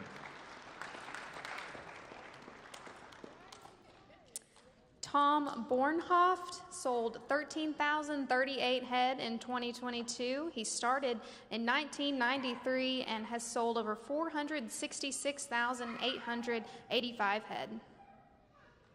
Tom here with us tonight? I don't think he is. Tommy Mann. Needs no introduction to any of you. One of the great reps out of that Florida country, 13,080 head. 1987, the inception of Superior. He's been with us since the very beginning. 573,293 head in his career. Big round of applause for Tommy Mann. I don't think Tommy's here tonight. Brian Simpkins, this year he sold 13,389 head. He started in 2013 and has sold over 83,105 head of cattle. All right, I don't think Brian's with us either tonight. Is he here? Oh, yeah, Yep. here he comes Yep. over here. I just had to see. Hi, Brian. Sorry I hadn't seen you before. This was the bowlinger I was looking for up here. I thought we had the wrong name. Austin Bowlinger is our next recipient. 13,449. Started with Superior in 2021. 26,075 head. And contrary to your thoughts, Austin, he's trained himself. All right, we have Doug Hinman. He sold 13,453 head, started in 1989, and has sold over 465,627 head. Sorry about that, Mike. All right. Our next recipient, Doug Hinman. Did I skip one? Oh, yeah, you got Doug. Yep. Tim Larson. Out of the great state of Montana, Tim, and he put on 13,576 head this past year. Started in 1992. Tim has marketed 240,034 head in his career. I don't believe Tim's here tonight. He's rodeoing with them kids. I saw him on the Facebook. Next, we have Greg Myers. He sold 13,660 head, and he started in 2016 and has sold over 56,325 head. Greg here? Don't believe so. Maitland Webb. Need no introduction to any of you. 14,312. Started in 1989. Maitland has marketed 434,345 head since the beginning of his career. Next is Bob Walker. He sold 14,703 head, started in 1989, and has sold over 397,812 head. The Flash of Missouri. Shane Christensen. All right, Shane, 14,804. Started in 1993. 233,222 in his career. Shane, you with us tonight? That's a surprise. Almost always Shane's with us. And our last recipient in the 10,000 to 15,000 He's head. last but not least. Last but not least is Ed Souders, 14,835 head. Started in 1994, has sold over 257,638 head. All right, the Flash in Nebraska. Go Big Red. All right, get your package. How are you, young lady? Good to see you. Good to see you.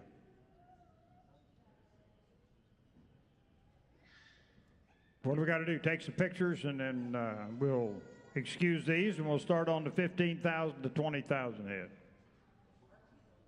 Everybody smile.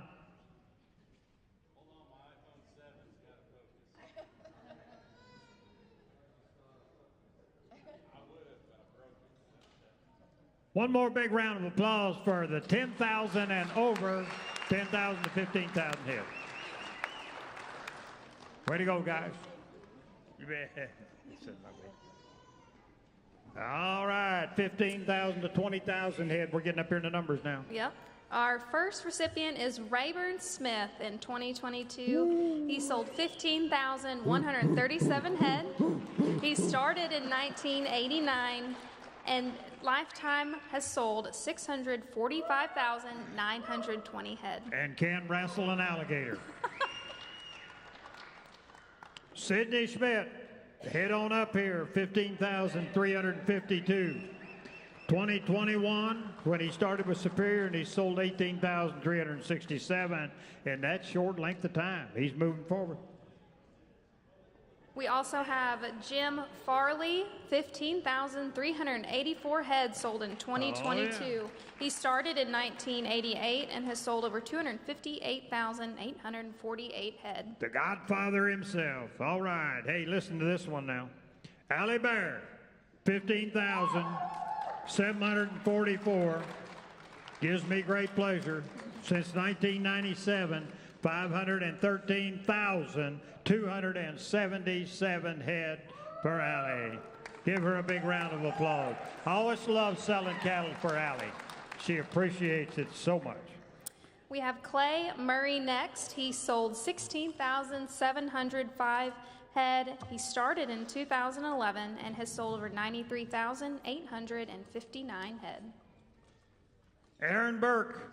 Aaron, if you're here, head on up this way. 17,469 head this year. 2013 was when he began with Superior, and he's marketed 114,028 head in his career. We have Dennis Metzger next. He sold 17,721 head. He started in 2014 and has sold over 146,470 head. I'm looking around out here for Dennis, the shortest guy in the no, he's not. I don't think Dennis. I can't pick on him. He's not here. Okay. All right. I can pick on this next guy. I've known him a long time. He used to have this little red dog. When I was in Oklahoma City selling, he'd come in the ring with this little red dog, and he'd jump up in the air and bark, and Mike would start the cattle.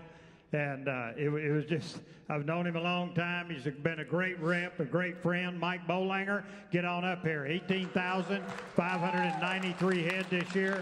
2001 was when Mike started with Superior, and he has marketed 284,398 head in his career. Yeah, I did.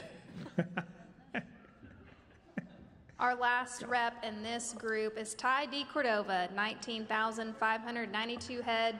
He started in 1999 and has sold 123,944. I used to get to sell Mike, his dad, at Brush when I was selling Brush, Colorado. Could have told Mike's dad used to come every week and stand and lean on that ring down there on the side and buy cattle. Yeah, quite a man, quite a man. He was an icon in our industry. Okay, get your pictures. That's the end of the 15. Let's give them a round of applause as well. That's the end of that group, 15 to 20,000. We're moving on to the 20 and 25,000 head. Y'all smile a little bit, would you? You're getting along pretty good.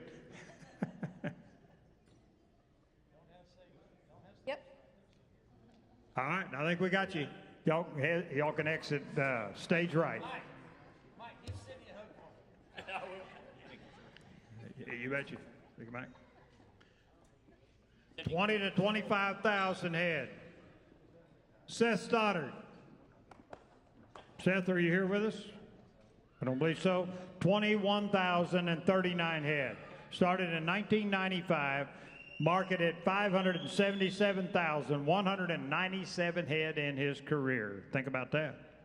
Next is Steve Vaughn, 21,000. He's here. Oh, he is here? Yeah, Steve's here. Oh, excuse me. Saw him earlier. 21,478 head sold in 2022. He started in 2004 and has sold 294,710 head. Oh, it's a pleasure to work for Steve and his son. James Lambert, I know I haven't seen, if James was here, I promise you would be able to see him, because he will, Metzger's going to be down here, but James is going to be up here. A big old tall kid, boy, I mean, drink of water, he's a good one now. 22,041 head for James, started in 2011, marketed 179,961 head. Bennett Beard sold 23,135 head. He started in 2007 and has sold 94,774 head. Oh, yes, the flash of California. That's him right there. Josh Farley. Josh marketed this year 23,730 head. 2001 is when Josh came on board with us. 247,856 head for Josh.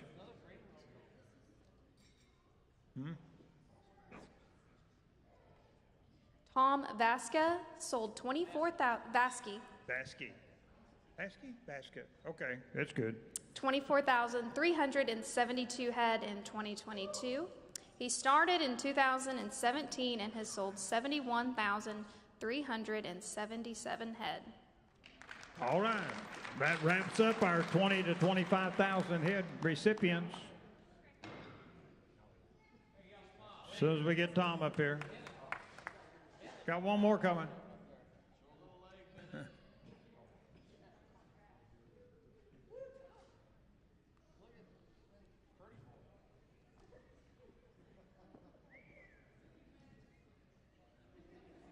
Okay, good. Exit right.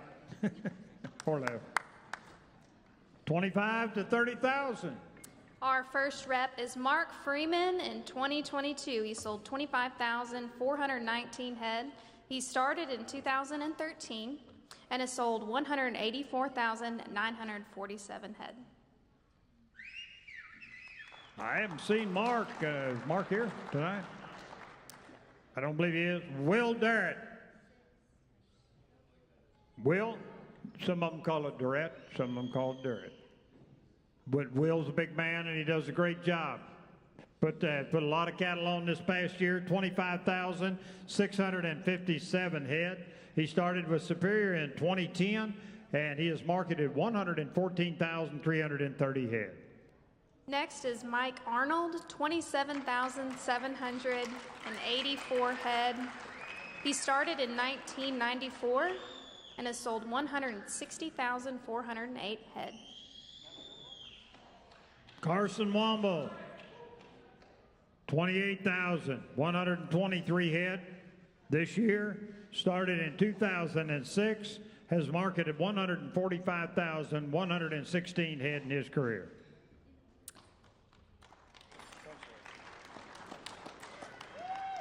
Kelly Kunzler, 28,167 head. He started in 2005 and he has sold 423,257 head. Kelly's here with us. Come on up, Kelly. This next man's the one that's sitting on the front row every morning when I get there at the auction. Don't make any difference how early you get there, he'll already be there. Stuart Wharton. Stuart had 28,344 head this past year. Stuart started with us in 1996 and has marketed 566,856 head, and I don't believe Stuart's here with us tonight. This wraps up our 25,000 to 30,000 head. We'll move on to the 30,000, 40,000. As soon as we get these guys' picture. Y'all smile over there now. Don't be there.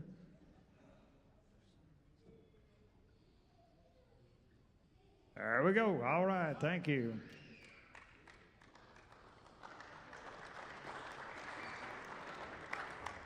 $30,000 to $40,000 head recipients. Our first rep is Barrett Brody. In 2022, he sold 31,320 head. He started in 1991 and has sold over 648,518 head. And we know Barrett's here, and our next recipient in the 30 to 40,000 is Jim Davis. I don't think Jim's here with us tonight. Jim had 31,936 head. In 1991, Jim came on board, and he has marketed, listen to this, 970,848 head. I'm no mathematician, but that's somewhere around 30,000 short of a million, if I'm right. And I am, as usual.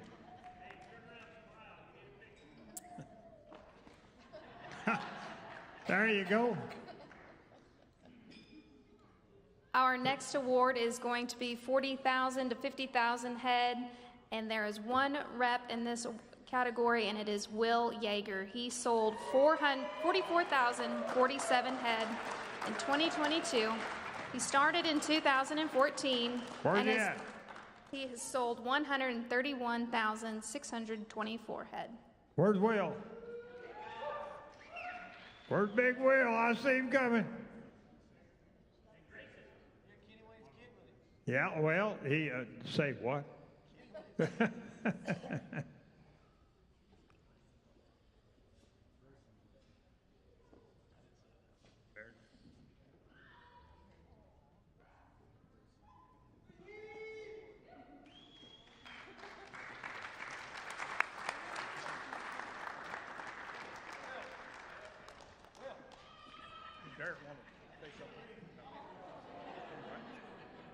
Oh, okay. Oh, yeah. Okay, I knew there was something. We got it figured out now. It might take us a little while. But we got one more yet. Yep. 50,000 to 60,000 head. Charles Robert Stevens III. 52,320. Charles Robert came on 2002. Charles Robert is marketed 341,791 head. Now, we're on to the top rep. Yep, this is going to be And our we got top a man over rep here wants to introduce him. for 2022, and we have somebody else who wants to introduce him, and I'm going to let them do the favor. Why, yeah, sure. Step right on back. Well, I don't think anybody's got a guess who we're going to give this top red award to. It's an 800-pound gorilla in the room, wearing a pink tutu and dancing around like he always does. But I just wanted to have the chance to be able to do this just because I'm just thoroughly amazed and thoroughly impressed about what this man has accomplished. I don't know why it popped in my head as I was driving down the road the other day thinking about this on what he's done, but Jack and the Beanstalk just popped into my head. And I just think about Troy, the secret's out. Troy's our top rep, but he came home with this magic bean and he said, I'm going to sell Holsteins. Yeah, that's going to be the deal, selling Holsteins. And he sold Holsteins, and he sold them good, and he kept selling more, and he kept selling more, and he kept selling more of them. And then all of a sudden, he comes down that beanstalk with this golden goose called the Angus Holstein Cross. And he is, him and his customers are transforming the industry and putting Superior in the middle of the, right in the smack dab in the middle of it. And when I was driving by some of them big dairies out in western Kansas, thinking, darn, you know, I remember sending cattle to that feedlot. That's a buyer that I don't have anymore. Troy drove up that driveway and made it an account and turned it into a business. And so I put that out to all you reps in the room. How many golden gooses are you driving by looking at driveways and not knowing what's up it and not taking the nerve to just drive up that and see what's at the end of the lane? Troy did it. He's top rep. He's done 109,000 head of cattle. Blows my mind. Blows my mind. Come up here, Troy. Congratulations, you've earned it.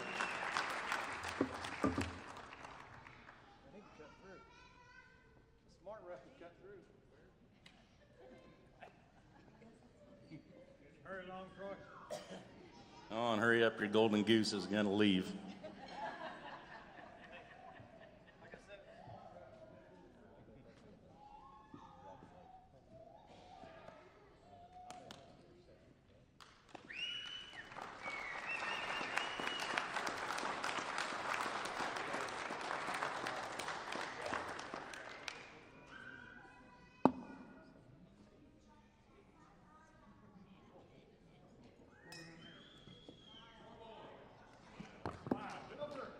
Yeah, she is.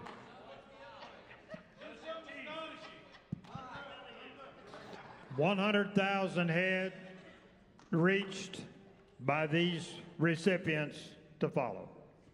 Wayne Pugsley came on board in 2008 and has reached 103,538, the milestone for Superior.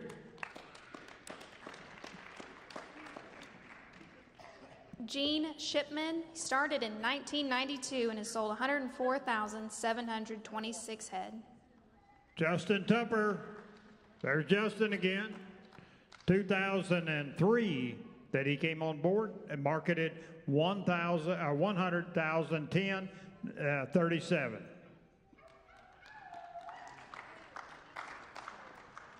Will Durrett started in 2010. He has sold 114,330 head. And Will Yeager, 2017. When Will came on, 130,714 head, his career.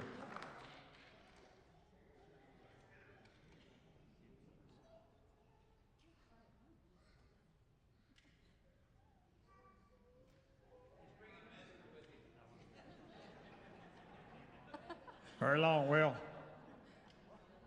The ducks are all leaving the pond.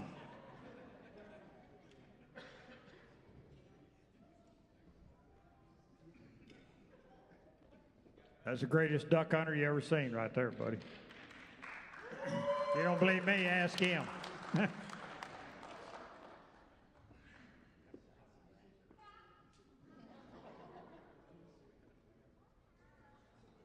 All right, be the 250,000 head reached. Up first, we have Jim Coleman. He started in 1997. 250,115 head sold. All right, we know Jim's here. Come on up, Jim. This next recipient is here. Ed Souter, 1994. It has marketed 257,638 to reach the milestone of over 250,000.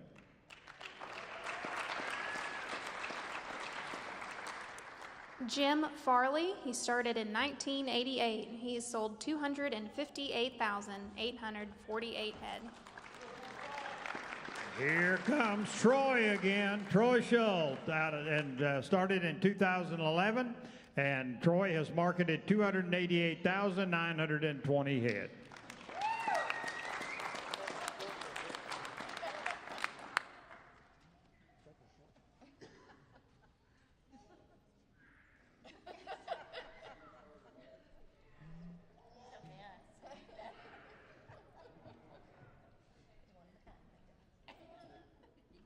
Excuse me?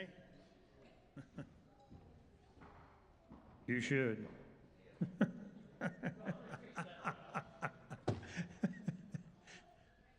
All right, our next recipient gives me great pleasure. Oh, what do I got to do? Oh, yeah, I got to bring him up. I don't get to do this. Clyde, where are you? There you are. Clyde is going to come up, and he is going to give the honors of the 500K that we have tonight.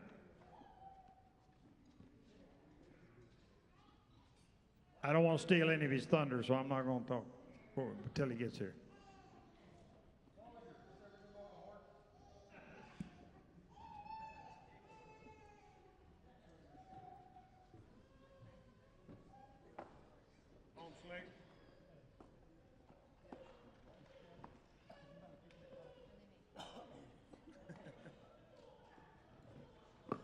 This is my favorite part of the program because I get to award the rifle. Our next award is for the achievement of 500,000 head of cattle marketed. Before tonight, only 8 members have made the 500,000 head club. Now we have one more tonight. The award will be presented as this beautiful Henry rifle whose motto is "Made in America or not made at all." It's in the iconic caliber of .45 Long Colt, who's been with us since 1873. It served in the Indian Wars up until the Philippines insurrection. Now, they didn't use the .45 Long Colt in lever actions back in the Old West days because of extraction problems, but they've ironed that out in the 60s, and they started chambering it in these lever action rifles, and they are a big hit at cowboy shooting competition. And tonight, this award goes to Allie Bear. Come on up, Allie.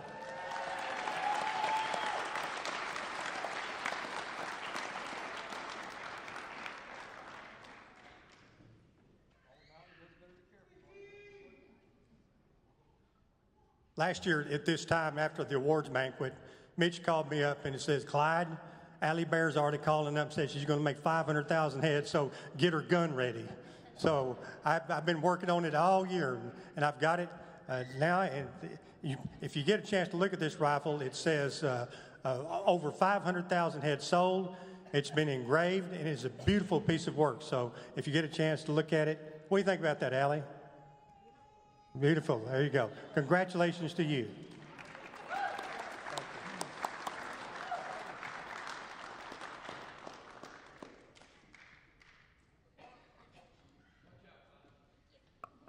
One thing about it, when they have a roping in Elko County or maybe all over the state of Nevada, the first one who gets invited is Allie. Allie's probably one of the best Kiev Dragon ladies you'll ever see in your life, and they didn't give her a ladies broke down version either. This is a real one right here. Great job, girl. Couldn't do it without you. Oh, hey.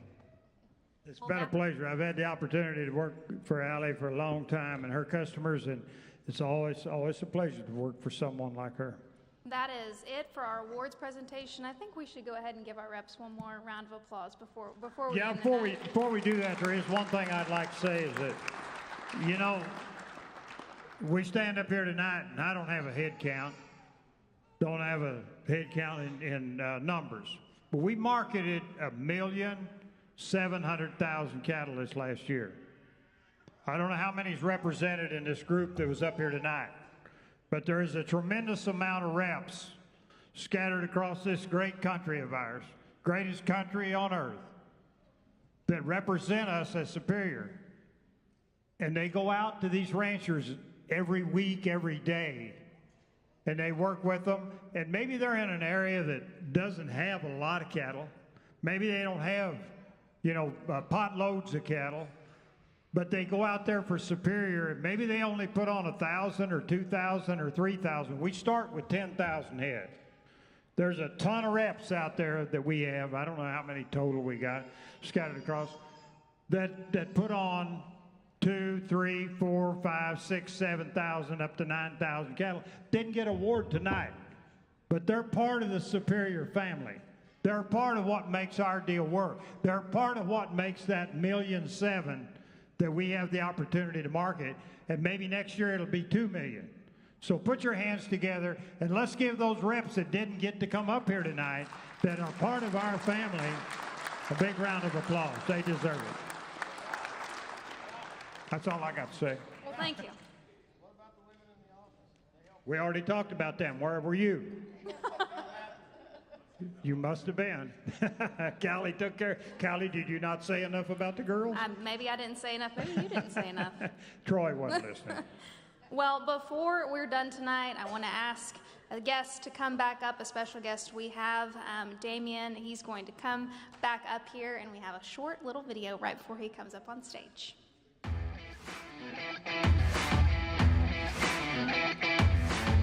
We got to understand agriculture is not about us. Everybody get to bed early It's tonight. about them. Environmentalism is the new religion. If you don't like corporate agriculture, you better get real used to being hungry.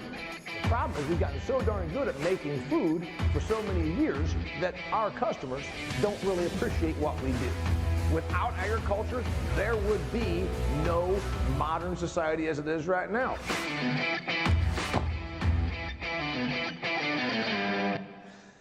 All right. Hey, congratulations to all the winners. That's fantastic. I'm one of those people. I didn't sell anything.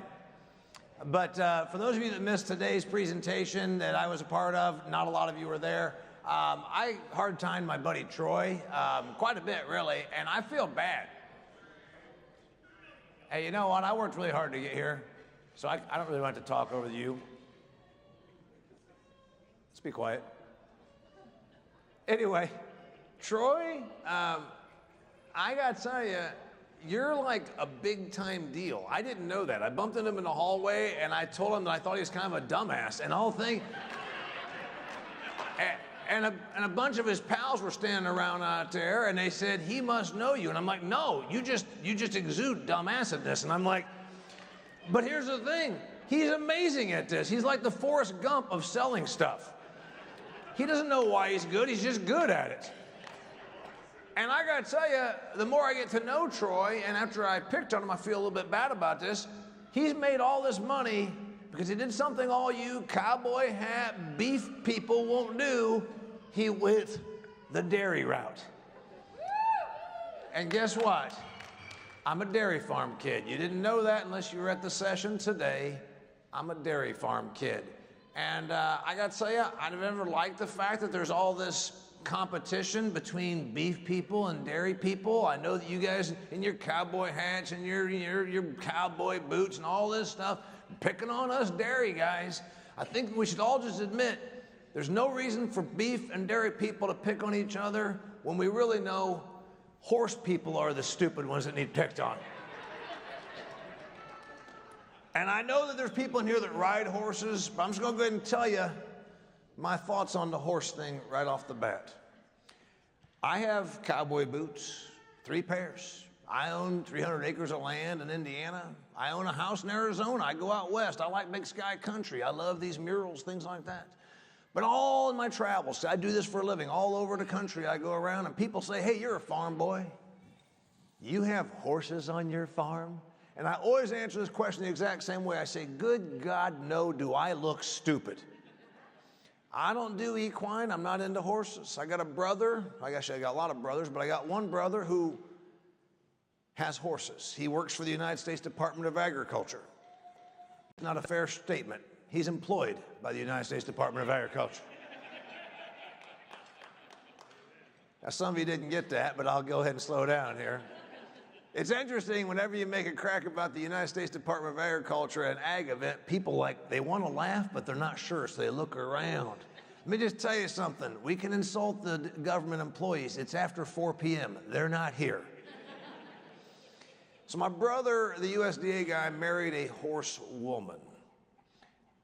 And I'm just going to tell you something. I've got this he makes good money. He ain't got no money to show for it because he married a horse woman. Now, there's probably horse women in here, but you've got to admit something about yourselves. You're hard on money.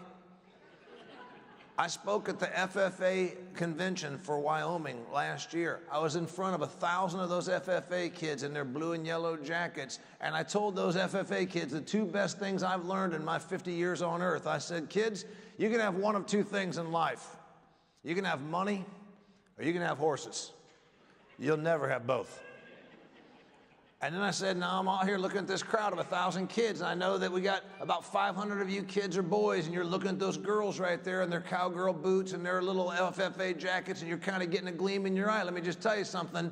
For the long-term benefit of your financial situation, if you're thinking about falling in love with a horsewoman, you do yourself a favor and you marry a crack addict instead. And some of you are saying, oh, that's kind of harsh. The crackhead will die. Yeah. The crackhead will die, but the horsewoman will never die. She just keeps spending your money on more and more horses. My brother, the horse guy, married a horsewoman. He doesn't have any money. I work with him on this, and he's like all horse people. I know you have them, and you have them in Oklahoma. You have them in Texas, Nebraska, California, Connecticut. Horse people are a universal species. They're like coyotes. They live everywhere, and you can't quite kill them off, as much as you might try. They've all pretty much got the same habits. I speak at ag finance groups, like the farm credit groups, and they're out there nodding their head. And I said, isn't it funny when horse people come into your bank, and they have a balance sheet, and they've got the horses on the wrong side? Okay, accounting jokes don't work with your crowd, I see. But here's the thing. I tell you, these horse people, they're all the exact same no matter where they are. They've got a $60,000, $70,000 dually ton truck, right? And they got a $50,000 trailer, but that's not the one they live in. They live in a $4,000 trailer. They pull the one that's worth $60,000.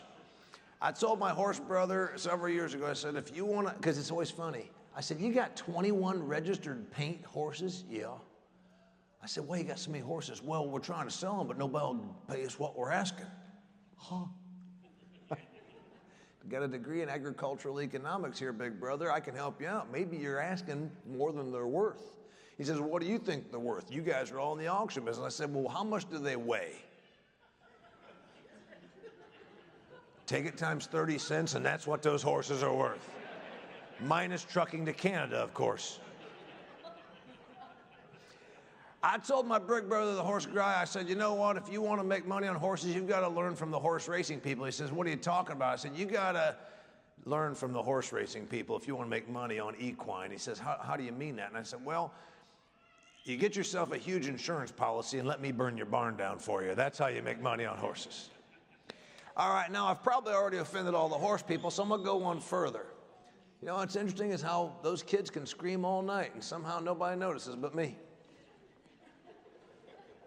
I don't have children, I got to tell you. It's one of those things. It's like I don't have kids, and it's not because I don't understand how. Was raised on a dairy farm. Like people, hey, you don't have kids, and they kind of get uncomfortable because like you're supposed to have kids. And I say, no, it's not that I don't understand how. I'm a dairy farmer. If I wanted to breed my wife, I'd say, Lori, get in here, and I'd put the sleeve on.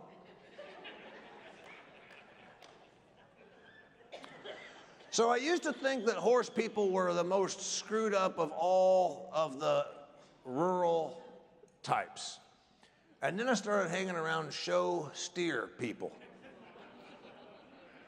Now you people at least are in the profitable part of cattle. You sell them for market price. You realize there are folks that go out and buy $12,000 steers that have a market price of what you sell steers for, and so they can win a 40-cent blue ribbon?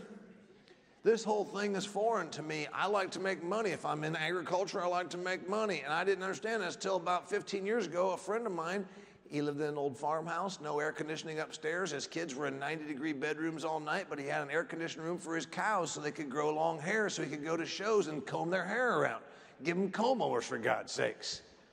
And the thing is, I've been to these livestock shows with him, and I find it to be quite amusing because it's always the same exact thing. There's always this little skinny guy with a microphone out there, and he's the judge. And you spend $15,000 on these animals and drive them around to be judged by a guy that basically lives in his pickup truck. Like his net worth is a half a roll of Copenhagen. Pretty much that's it.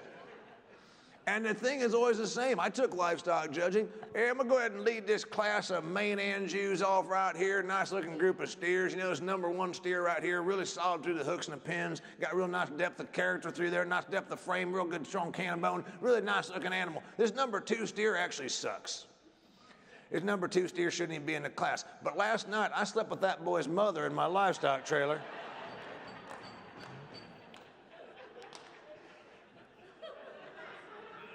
And the credentials are always the same. I don't want to brag, but I'm a year and a half away from an associate's degree in livestock judging. I'll let you think about why that's funny. That would mean 1 semester completed. But anyway, so a couple other things I want to get to because we talked about it. And I really do like Troy right here. I think he's a sharp guy, obviously. He went to those poor dairy people and taught them how to make money on their bull calves, for God's sakes. I mean, that's really what we're talking about.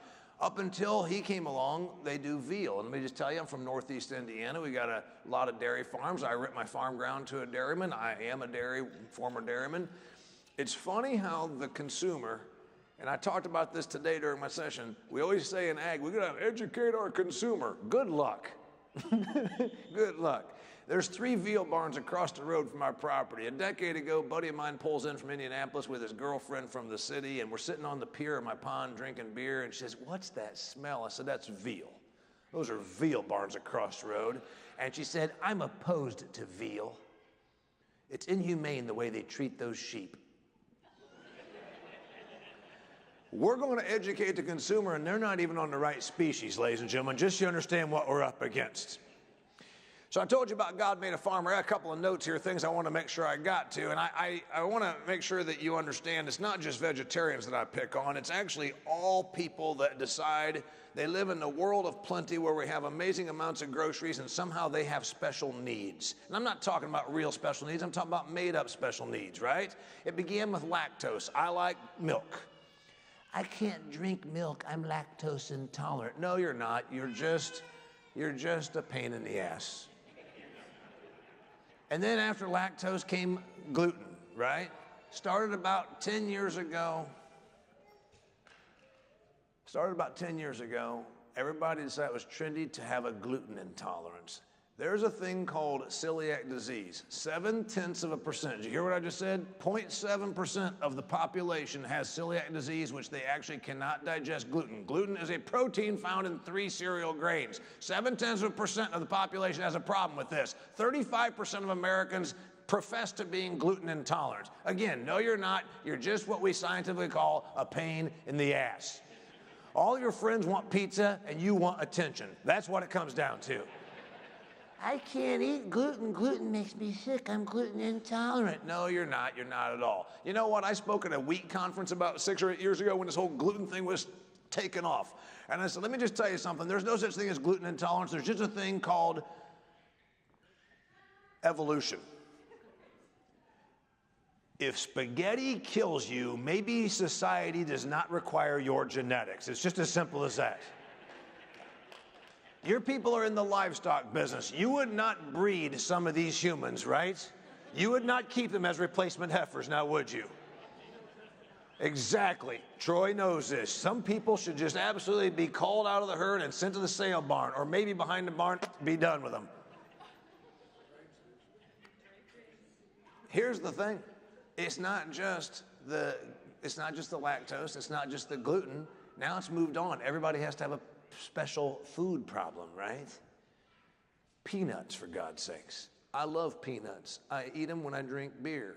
2% of the population is allergic to peanuts, so you can't get peanuts anymore because all of a sudden the peanut police have decided that peanuts are killing kids. It's like, I don't understand. I was on an airplane when they took away peanuts. I said, I'd like peanuts. And it says, we can't do that anymore. There might be a child on this plane who is allergic to peanuts. And I said, well, maybe the child shouldn't eat the peanuts then.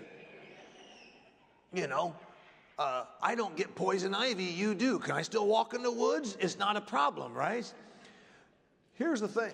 2% of the populace is allergic to peanuts. You can't get peanuts on an airplane. If you've flown lately, I can live with 2% less people on American Airlines.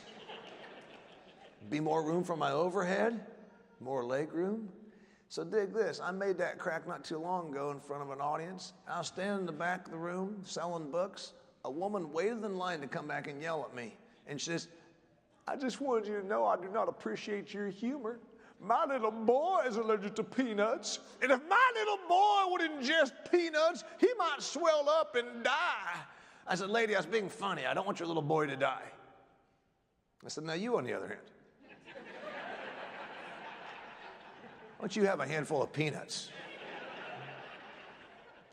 And I'm a farm guy born and raised, agricultural economics degree. I've been around this my whole life. I find it funny because then I become the resource because we're outnumbered, right? Almost nobody works. Nobody's in agriculture. You're out there dealing with your customers. You don't realize we're just in like this teeny little percentage of like a couple percent of the population. Hey, Damon, you're a farm guy. Now, did you hear about the GMO protest in Hollywood? Gwyneth Paltrow's leading a protest against GMOs. I'm like, you know what's interesting to me about the Hollywood crowd? Not one celebrity has died because of ingesting a genetically modified food product. Not one. If they want to protest something, heroin. Heroin kills the hell out of Hollywood celebrities. We got phones ringing over here. We got kids screaming over there. It might be time for us to wrap things up and get to the bar. A couple things I wanted to cover a little bit. Speaking of our lifestyle, because we are completely outnumbered. We are misunderstood after all. And by the way, that vegan thing, I was thinking of this. You know that some of these people on social media right now are leading a crusade. It's called Veganuary. You're supposed to go vegan for the month of January, and then other people like stop drinking booze for the month of January. All I can say is more for us. And speaking of booze, I want to talk about Coors Banquet. This is the National Cowboy Museum and Western Heritage Museum. Where in the hell is the Coors Banquet in this bar? Now, those of us that drink Coors Banquet, I have it on tap. I call it cowboy beer, Banquet, Yellow Bellies, Yellow Jackets. I like the stuff. I was drinking Coors Banquet long before the TV show. I may have been influenced by Smokey and the Bandit when I was 9 years old when that movie came out. Because driving around a hot TA with a hot chick and drinking Coors Banquet sounded like a cool thing to me, but it had nothing to do with this TV show. But I will say one great thing about Yellowstone, and I think we're probably going to have some agreement in this room. In 5 seasons, Yellowstone has done more to positively portray and promote ranching than 40 years of the National Cattlemen's Beef Association checkoff program dollars have.